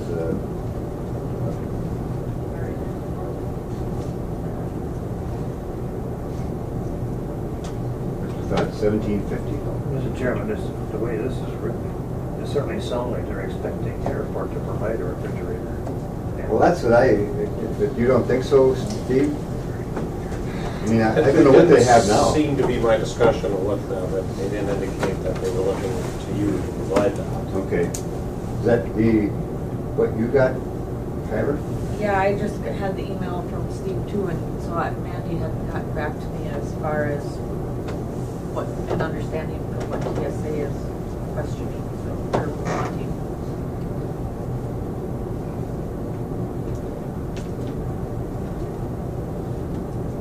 And I guess the other question is, if we do gain the funds, does that have to go to offset the trailer? Do we have to apply those to the project? The funding for a rent for a trailer? So if the cost is $2,500 a month and we get $1,750, do we have to apply those at $1,750 to the $2,500 or? It's a great question. FAA, I'm not sure. you know. I think it'll just be our typical rents and lease payment, and just as. We gotta ask Tracy, or maybe we just don't ask and. Yeah, I would just let it be as our Okay. rents and Sometimes leases better. piece of it, I think, as it, for all the rest of them that have continued through their rents and lease payments. Well, I would think at least $1,750 would be in order. So I'm comfortable with that. Yeah, I think, given the fact that we'll allow to use that room, break Sure, room, okay. that's reasonable. Want to make that a motion? I'll make that motion. That we would look to charge $1,750 and we would throw in the use of the car rental area for them to use as a break room. And I'm assuming they probably have their refrigerator and table chairs in their current break room, they would just move Move it that over there. over. Okay, We'll second absent amenities. all right. And do we want to, maybe, I guess I didn't think about the next phase there, or the next piece for the GSA, as far as the weather station, do we want to include that in there too?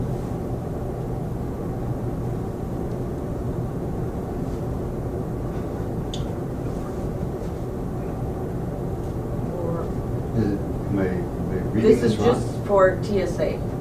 For TSA? This doesn't have to do with the weather station, Oh, it doesn't? Okay. not all to right. my knowledge. Okay. All right. And we have a motion of $1,750, and that includes use of the car rental space for break room.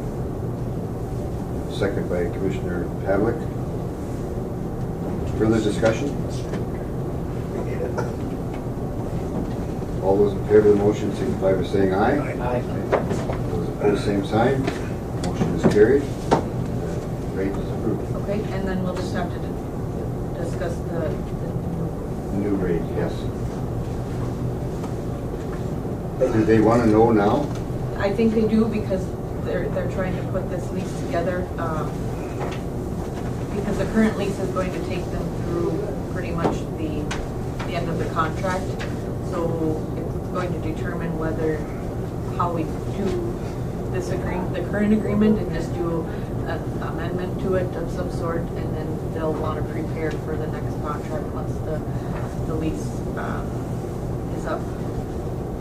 So That'll be during- they could move in February or March of 2019, and your calculations would say that based on the square footage cost, they should be at about 1852.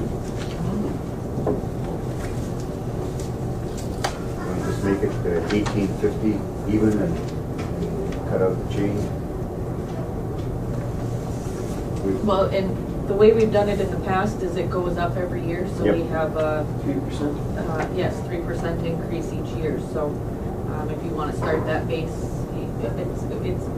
this current one goes off the square footage, so, you know, they're, the 4582 for 480 square feet is what they're currently paying. So 1850 would be in order? Well, No? yes, that would be for the new space. For the new space. Because it's a little bit less than they have currently. Right.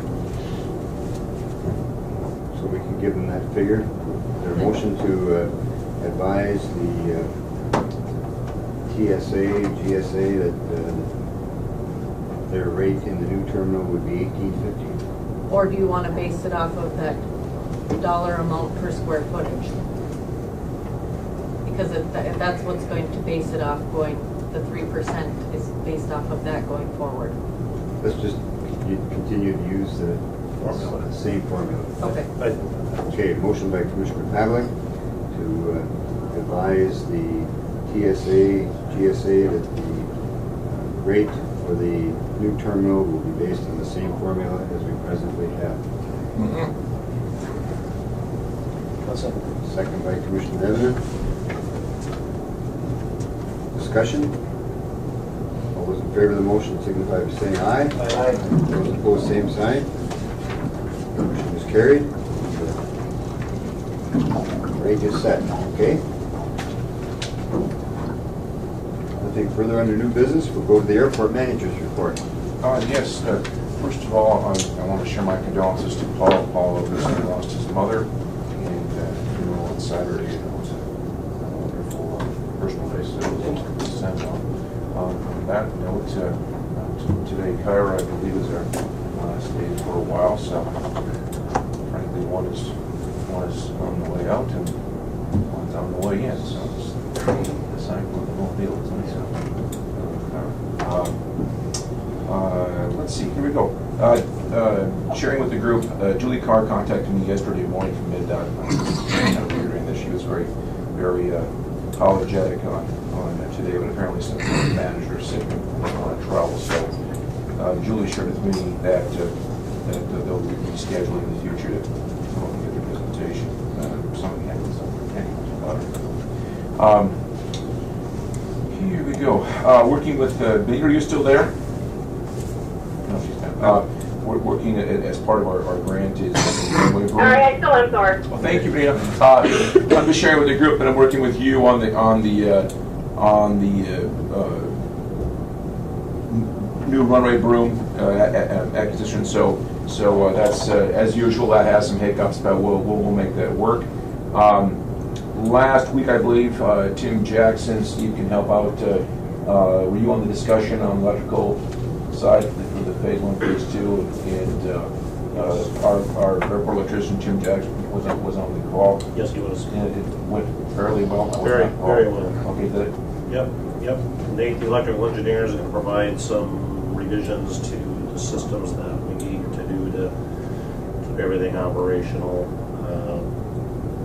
and the transfer, I guess, switches and things that are in place to keep them active.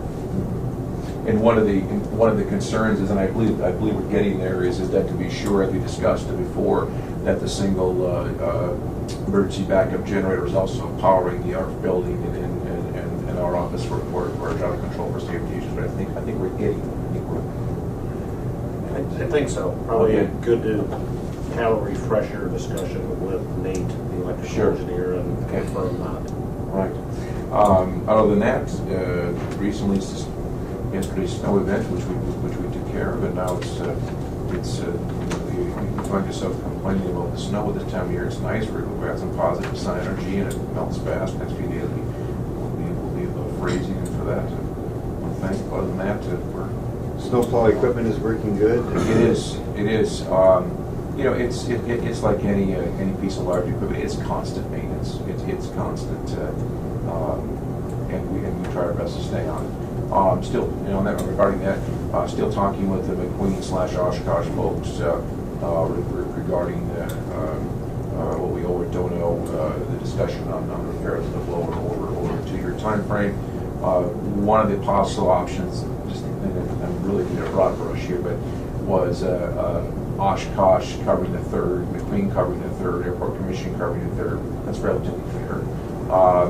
The other option is just rolling that into the new purchase possibly. So those are out there, and we're still in the discussion phases. But they've been open for discussion. There hasn't been much pushback, and of course, there's a possibility of a new purchase, and so that changed. Plenty of that works. Plenty of that works. So but yeah. Other than that, thank you to all team members, and that's it. Well, thank you for the good work on the temp plan there. You had a visitor on Saturday morning? Oh, yeah, forgive me, yes. Friday evening, late night, got a call and some emails of strange things. I was talking with a Czechoslovakian lady, and however it works out, I'm not learning about this particular team, but a Czechoslovakian air handling service contacted me late Friday evening and wanted to know if we could receive a Global 6000 corporate jet that was coming nonstop from Seoul, South Korea. So they came nonstop Seoul, South Korea to International Falls 9 o'clock or so on Saturday morning, and then continued on to Sheboygan, Wisconsin. And one of the reasons why they used our facility was that customs is not available in Green Bay on weekends or after hours, and they wanted to utilize us. It was a very good great circle shot for them. So yeah, that was an interesting thing. We have a lot of long distance traffic. They're not only fueling on the inbound, they're fueling on the outbound. So we have a customer as an example. Another 4 days will be coming inbound from Malta, clearing customs with us, continuing to California, and then reverse that, come out of California with us, bag up on fuel, and then continue back to the sun. So it's interesting. But I forgot about that. Yeah, thank you. So that one plane can go 15 hours without refueling? Yeah, I can't remember the route. It was 12. I want to say it was 12 hours, and 52 minutes, something like that. It was a long way, isn't it? It's a good distance. Yeah, it's a good distance. Yeah. Exactly. Very good. Well, so these were folks who had been to the Olympics, I assume. Yeah, they were there for the Olympics and they were going home. Okay. Very good. Thank you, Thor. Questions for Thor? Keep her going out there. I know that the snow, we're just at average for the year. I think we're around 55 inches right now, and so we've still got another good 5 or 6 weeks of potential snow. So. Right. If Benita's there, she's loving it because she can ski. Exactly. Thank you. All right, thank you. We'll go to the Secretary's report. Employment's in the packets up again. I tried to look back at last year when the new flight schedule started, and I believe it was in February. Correct. So we're still seeing that trend increase, and so we'll continue to track to see, if we're up yet again over last year with that. Well, the only concern is that there was more folks left than came in. So is our population down?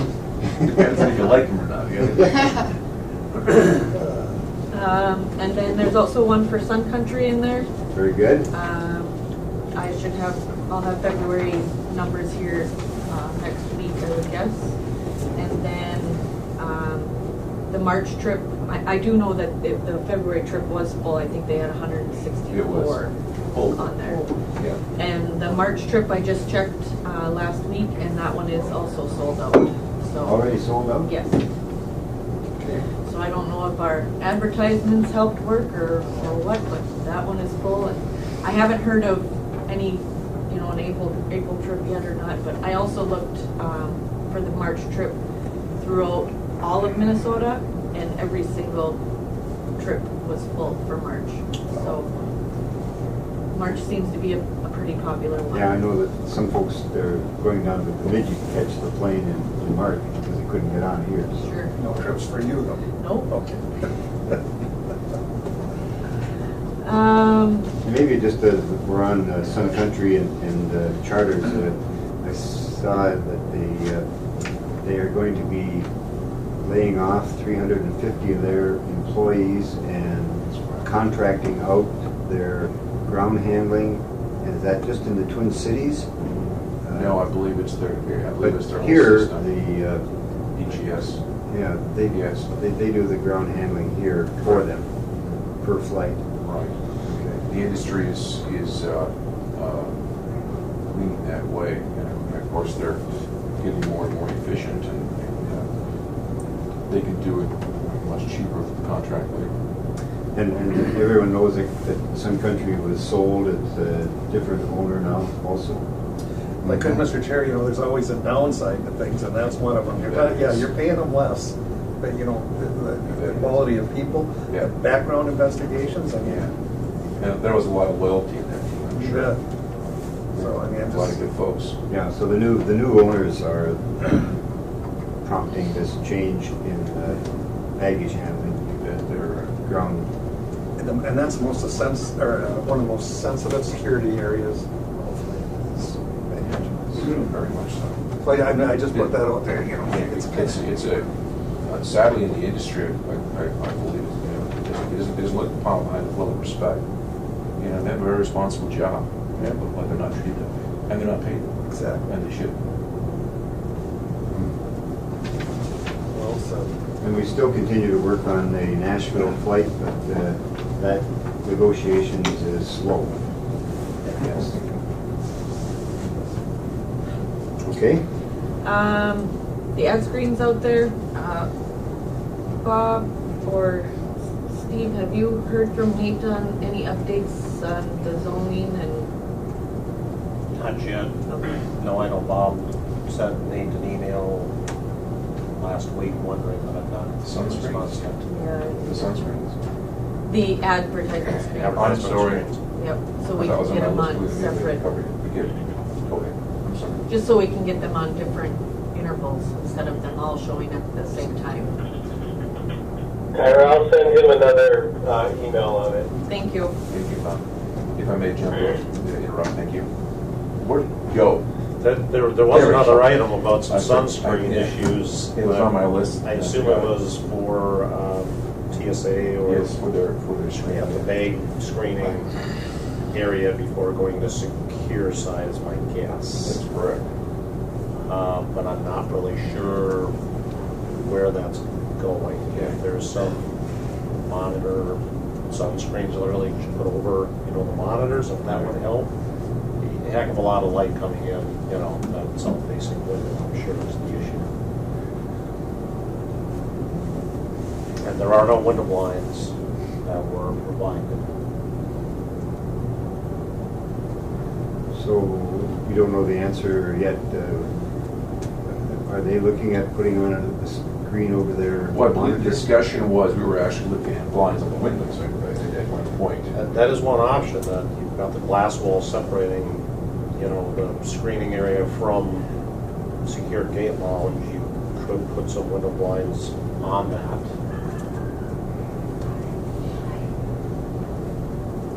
It seemed to me if we can do it with just the computers, it'd be cheaper. I mean, Yes. what we're talking about Yes. there defeats the whole purpose of the design and construction. And it's a relatively small window because obviously it's positioned in the sun. Right.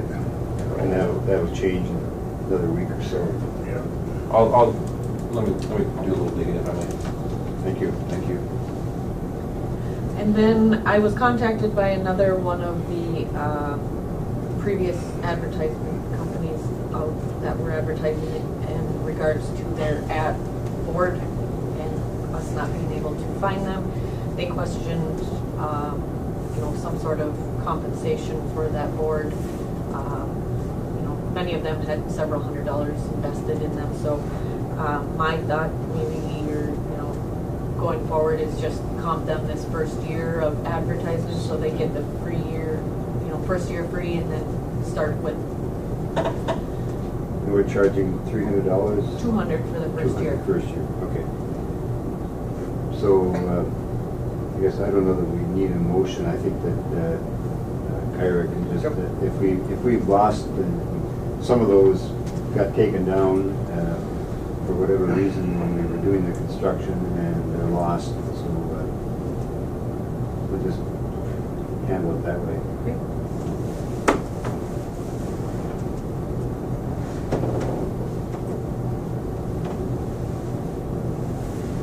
And then a little bit of marketing piece in there. JJ contacted me from KGHS and was questioning if the commission would like to sponsor Minnesota Twins again this year. It would be the same cost as last year of the $375 for the bases loaded package.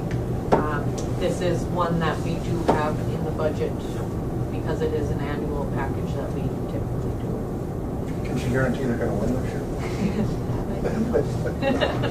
And how flexible are they in what our message is? We can change it up whenever, and that's kind of what I've been doing the last month or so with the Laughlin flights and things like that. She changes it up. You know, I just send her an email, say, you know, can we change up the advertisement a little bit, and they don't have a problem with that, so.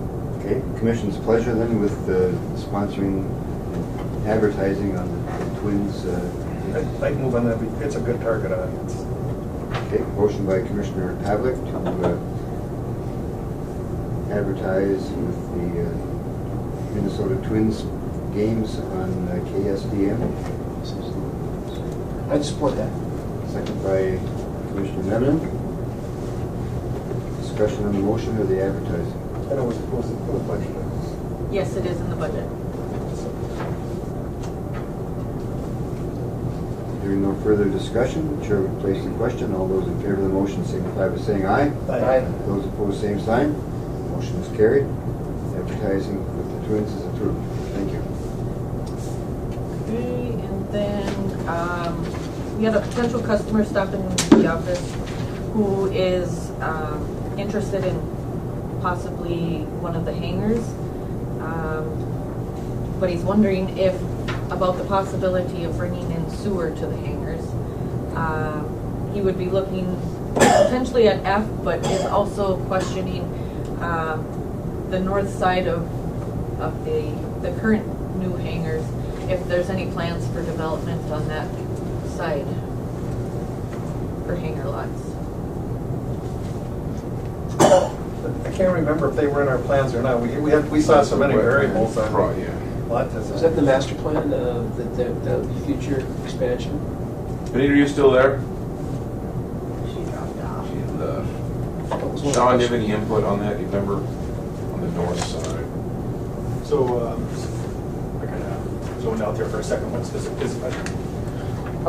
Are there plans for future hangar development across from the most current additions to the hangar road there on the north side? I believe that area is very wet. Yeah. Yes, that is wetlands. So I think the FAA would require a building area analysis before that, before future hangars would go on that stuff. And that, we didn't do that, Sean, in the past? I believe it wasn't approved Okay. at that time. I don't think we ever tried. I think we knew what the wetlands were, and I don't know that we ever asked for. Well, we didn't know how many hangars would be Right. required either, and I mean, it's been And, quite a few buildings. and so the question about sewer would be for the new area or for the present area? For the present area, you know, having, with the piece going on Crescent Drive and all of that, if there would be any possibility of, you know, running sewer into those hangars if the hangar owners wanted that. Well, there's sewer into the cold weather testing building there. I don't know where that sewer is, but I don't know that we'd have to budget some money to do that. Typically, at least the way we've done it in the county in these wastewater projects, there is sewer to that point, so what we would do is extend the main line, and then hangar owners, wherever wanted it, would be responsible then to hook up. So the main line would be the cost we're looking at, but in this, you know, it's not to say in this case, you know, if you've got hangar operators that want this, maybe they'd be willing to participate or pay for that main line extension, hook up to their own, and then of course, as everyone else hooked in, they'd have to pay, but that would be an opportunity for them. We wouldn't charge them for hooking in, obviously, if they were driving the main line. Just a thought, I mean, there's some options there to do that. It's real feasible simply because of the location of the line that we have now. Have any interest in it? Very good. So you wouldn't take the position of having mandatory hookups before you run the line? That'd be difficult in a hangar situation, Yeah, because it's different. some are never gonna need it, I mean, they just park the airplane, but others with, you know, high quality aircraft, things like that, they're gonna want it, so you get that mixture. But, I mean, it's a good point, it's certainly a discussion we could have. Right, we still have, yeah. Yeah. I think we just need to get some information here to determine what we're looking at. Maybe at a minimum, we require every, you know, we put put in the steps for the hookups to each one. That's good. That was Bob. Bob had to run to another appointment. Okay. We've lost all our phone attendees. Thanks, Jeff. All right, further. I did do a Sun Country survey on people who have taken the trip to Laughlin. I apologize, I forgot to print all that information out, so I'll print it out for the next meeting so you have more detailed information. But I can tell you that there were 67 people who responded to that, and it was an online survey through Facebook. We had 58 people who said that they had heard about the flights from friends or family, 3 that heard from it on Facebook, and 6 that had heard from it from Don Laughlin's website themselves. So I'll get into more detail, like I said, with the report next month. But it gave us some pretty good information also, so we can take and use that for future reference. Is the next flight full? Yes, it is. It's sold out. That's good. Yep. I would commend Kyra to social media and the utilization of that, because it was, I mean, you got a response how quickly after you posted on Facebook? It was less than a minute, the first person that took the quiz or the survey, so. And some other input from those folks, but it's free. I mean, it's part of it. But it is really helpful, and so well done. And the best part about that survey is it also gave me a breakdown in the piece that I can see, where some of these people live and, where they're coming from to fly out from here and that sort of stuff, and even went right into detail with, names and email addresses and things like that too. So it compiled a pretty good list of individuals. So. Were the respondents from a pretty wide area? It was, yes. Most of it was U.S., but there were quite a few Canadians that responded to it. It helps verify, the advertising we do. Is it worth it? I don't know the area. And then like I said, this will be the last meeting for until June. And so Joanne will be taking over doing the minutes and presenting everything for me at the meeting. Joanne, you have no idea. We're going to warm up for the next meeting. We're not going to try on our own. Yeah. If you only knew. Yeah. I'm sure she told you how hard we are on her. So. Oh. It'll be alright. She's gonna still help. So I am going to take that first 2 weeks and just kind of lay low, limited email access, and I did let Dawn and Mindot and Bob and all of them know that the first 2 weeks will be limited, and then hopefully around March 19th I'll be able to get back in and do some responding and things like that. But I will have my phone available if something comes up that is needed. So. Mr. Chair, I know we're going to be in good hands, but I don't know about the rest of you. I can't say enough about the job Kyra's done since she took over here, and what a change it's been. And Bob and I especially, and Thor can remember much harder times. And you have done a wonderful job. Thank you. Yes, just the stuff like this bringing us today. I mean, it helps us in our decisions. You're good adult supervision. Very good. Kind of remind me of Carol. Thank you. Yes.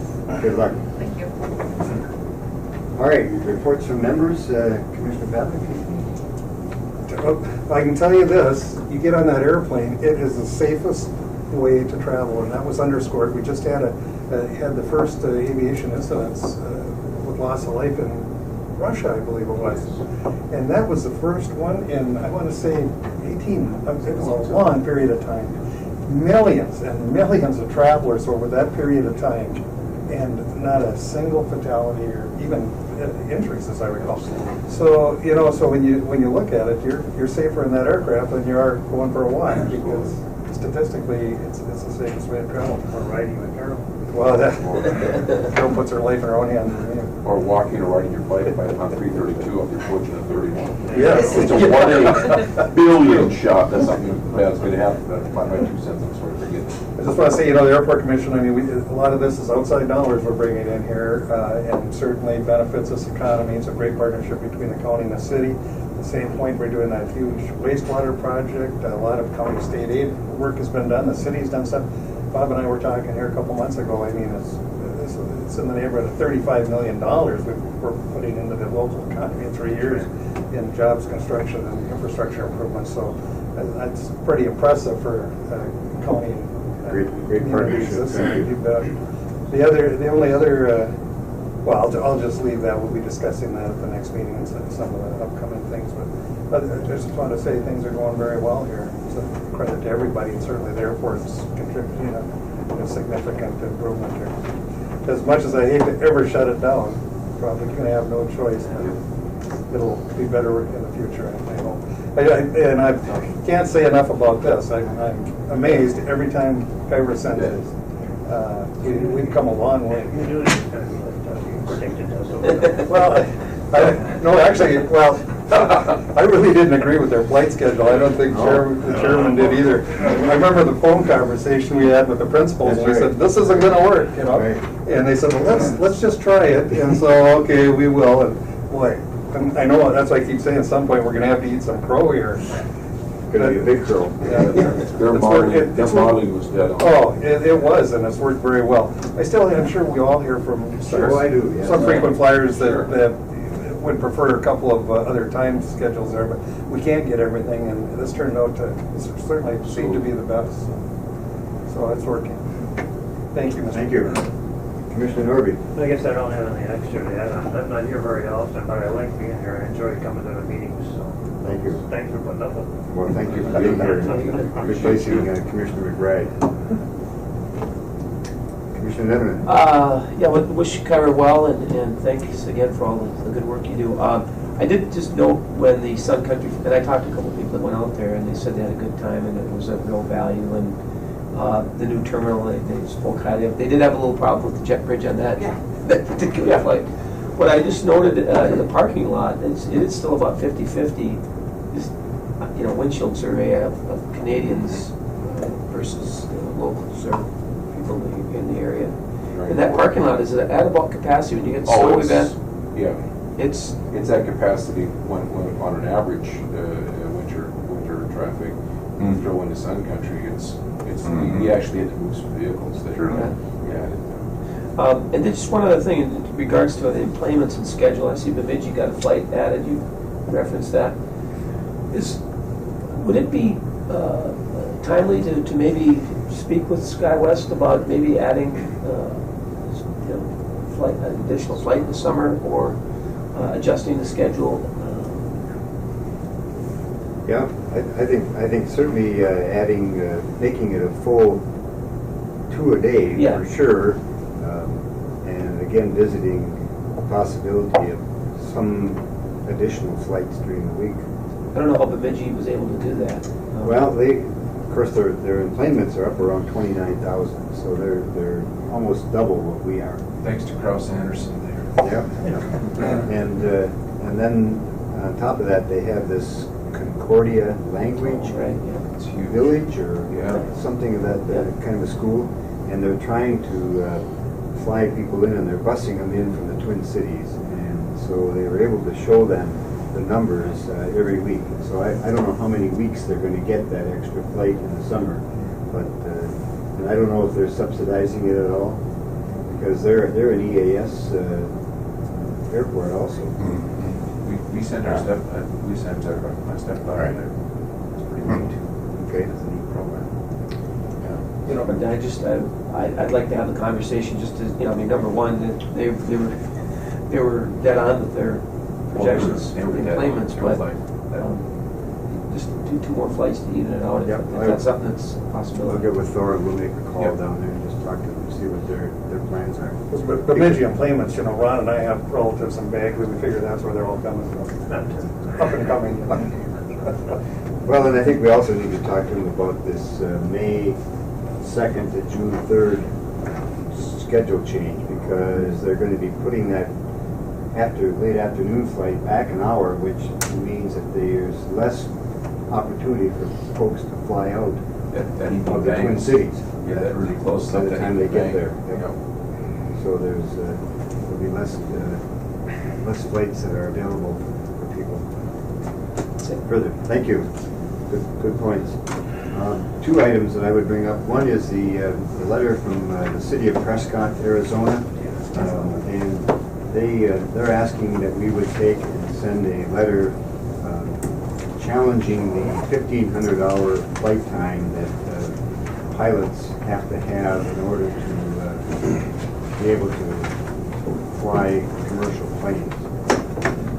And I don't know whether the 1,500 hours was a reaction, what it was. It went from 250 to 1,500 hours. It's difficult for folks who have gone through flight training to get those kind of hours. Thor, you got any comments on that? Yeah, the letter kind of speaks for itself. It's just that the industry is super pilot shortage, phenomenal. To the point, as an example, my brother who's flying, he as a number 1 or number 2 seniority in an airline, 5,000 plus pilots. He has new in the box first officers that are coming, sitting in the right seat, that are making only 25% less than he's making. He's 25% away. So yeah, there's a demand out there, and there's a lot of talk in the industry on the FAA side of what they're going to do. So yeah, this doesn't surprise me at all of where it's going, what direction they're going to go. So I was just to say, I'd be curious to hear Sean's thoughts on that, because I'm only thinking the military. I mean, I was a door gunner and a crew chief, but we flew SALT missions every day. I flew every day unless I was sick or had something wrong where I couldn't go. But I was there 15 months. That's 1,500 hours. I'm flying every day. I mean, it's a tremendous amount of time. And the rotary wing pilots that we were sending to Vietnam, they didn't have those kind of hours I can assure you. Yeah, just my military experience, just flying as an aircraft commander across the ocean, as a lieutenant, with like 800 hours, it was kind of surreal. Here you're always doing the whole works. You look at what we were asked to do, but it comes down to like the training regimen and the schools that they go through. And I think that's what the regionals are seeing, is that if they can invest in this pipeline, they can get a quality product at the end of it. At least that's my impression of what's happening there. You think that we ought to be asking for a reduction from the 1,500? Do you think that that's a reasonable request? I think so. There's so many caveats with the discussion, because it is, training and experience. It's, you can log hours by, just flying cross country and not experiencing anything, but yet, so it's a very open-ended discussion. I think, I don't know if I would just get rid of the hours per se.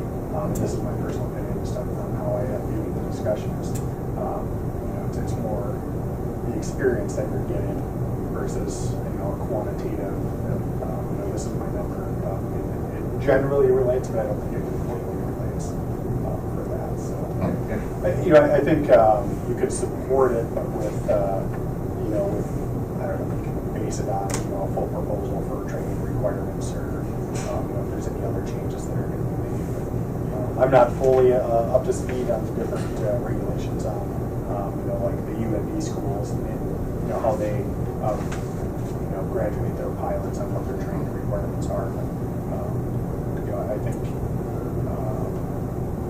that end product is the answer, not the number of hours.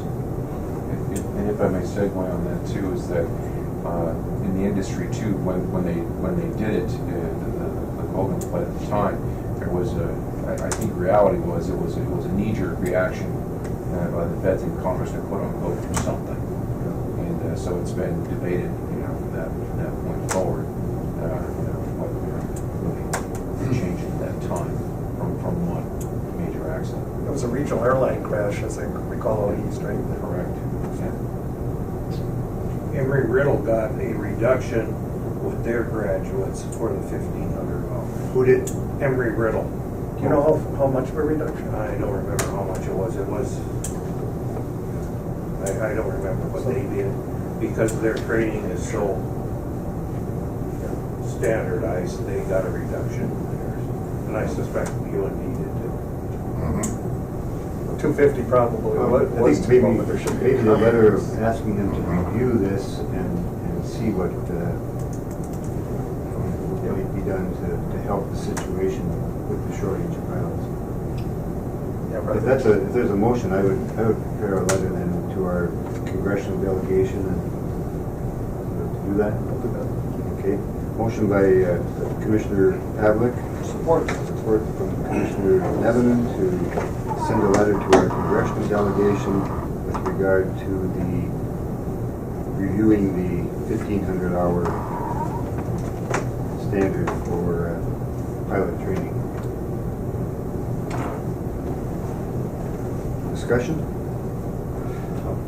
As far as the idea that the guy in the right seat is supposed to be equally as qualified as the guy in the left seat, or is that not necessarily the case? It's, you know, basically what's happening, the guy in the left seat, he's ultimately responsible. But the guy, they're switching off legs, okay, so they're both getting equal flying time. But at the end of the day, the guy in the left seat totally falls on his He's in shoulders. command. He is totally in command. He's totally in their grip. Very good. Further discussion? Just back then, those issues were really focused on the smaller commuter airlines because Yes, the regional carriers. they were pumping these kids into the left seat as fast as they could. 19 seats, no autopilots, Yeah. no red. And that can be a problem. It took the industry 2 years to figure out, tell the customer, hey, don't drink beer before you leave with a 2 hour flight. That's another story. No further discussion. All those in favor of the motion to send a letter to the congressional delegation, signify by saying aye. Aye. Those opposed, same sign. Motion is carried. Thank you. I would just say, heard from someone on the weekend that was here for her mother's funeral. What a beautiful airport terminal we have. And so folks flying in for those kind of times is really critical to have good air service, and nice to hear that they really thought the airport terminal was outstanding. Further, let's go to the next meeting, and that would be in March. And we would be looking at the 28th, be the fourth Wednesday. That look okay? All right. Carol and I will be driving by Prescott next week. We can hand deliver that. Oh, really? Okay. He'll do that. Yeah, stop in there. Oh, chow. All right, the next airport meeting will be at 8 o'clock on March 28th. Anything further to come before the Airport Commission? Hearing none, we'll stand adjourned. Thank you.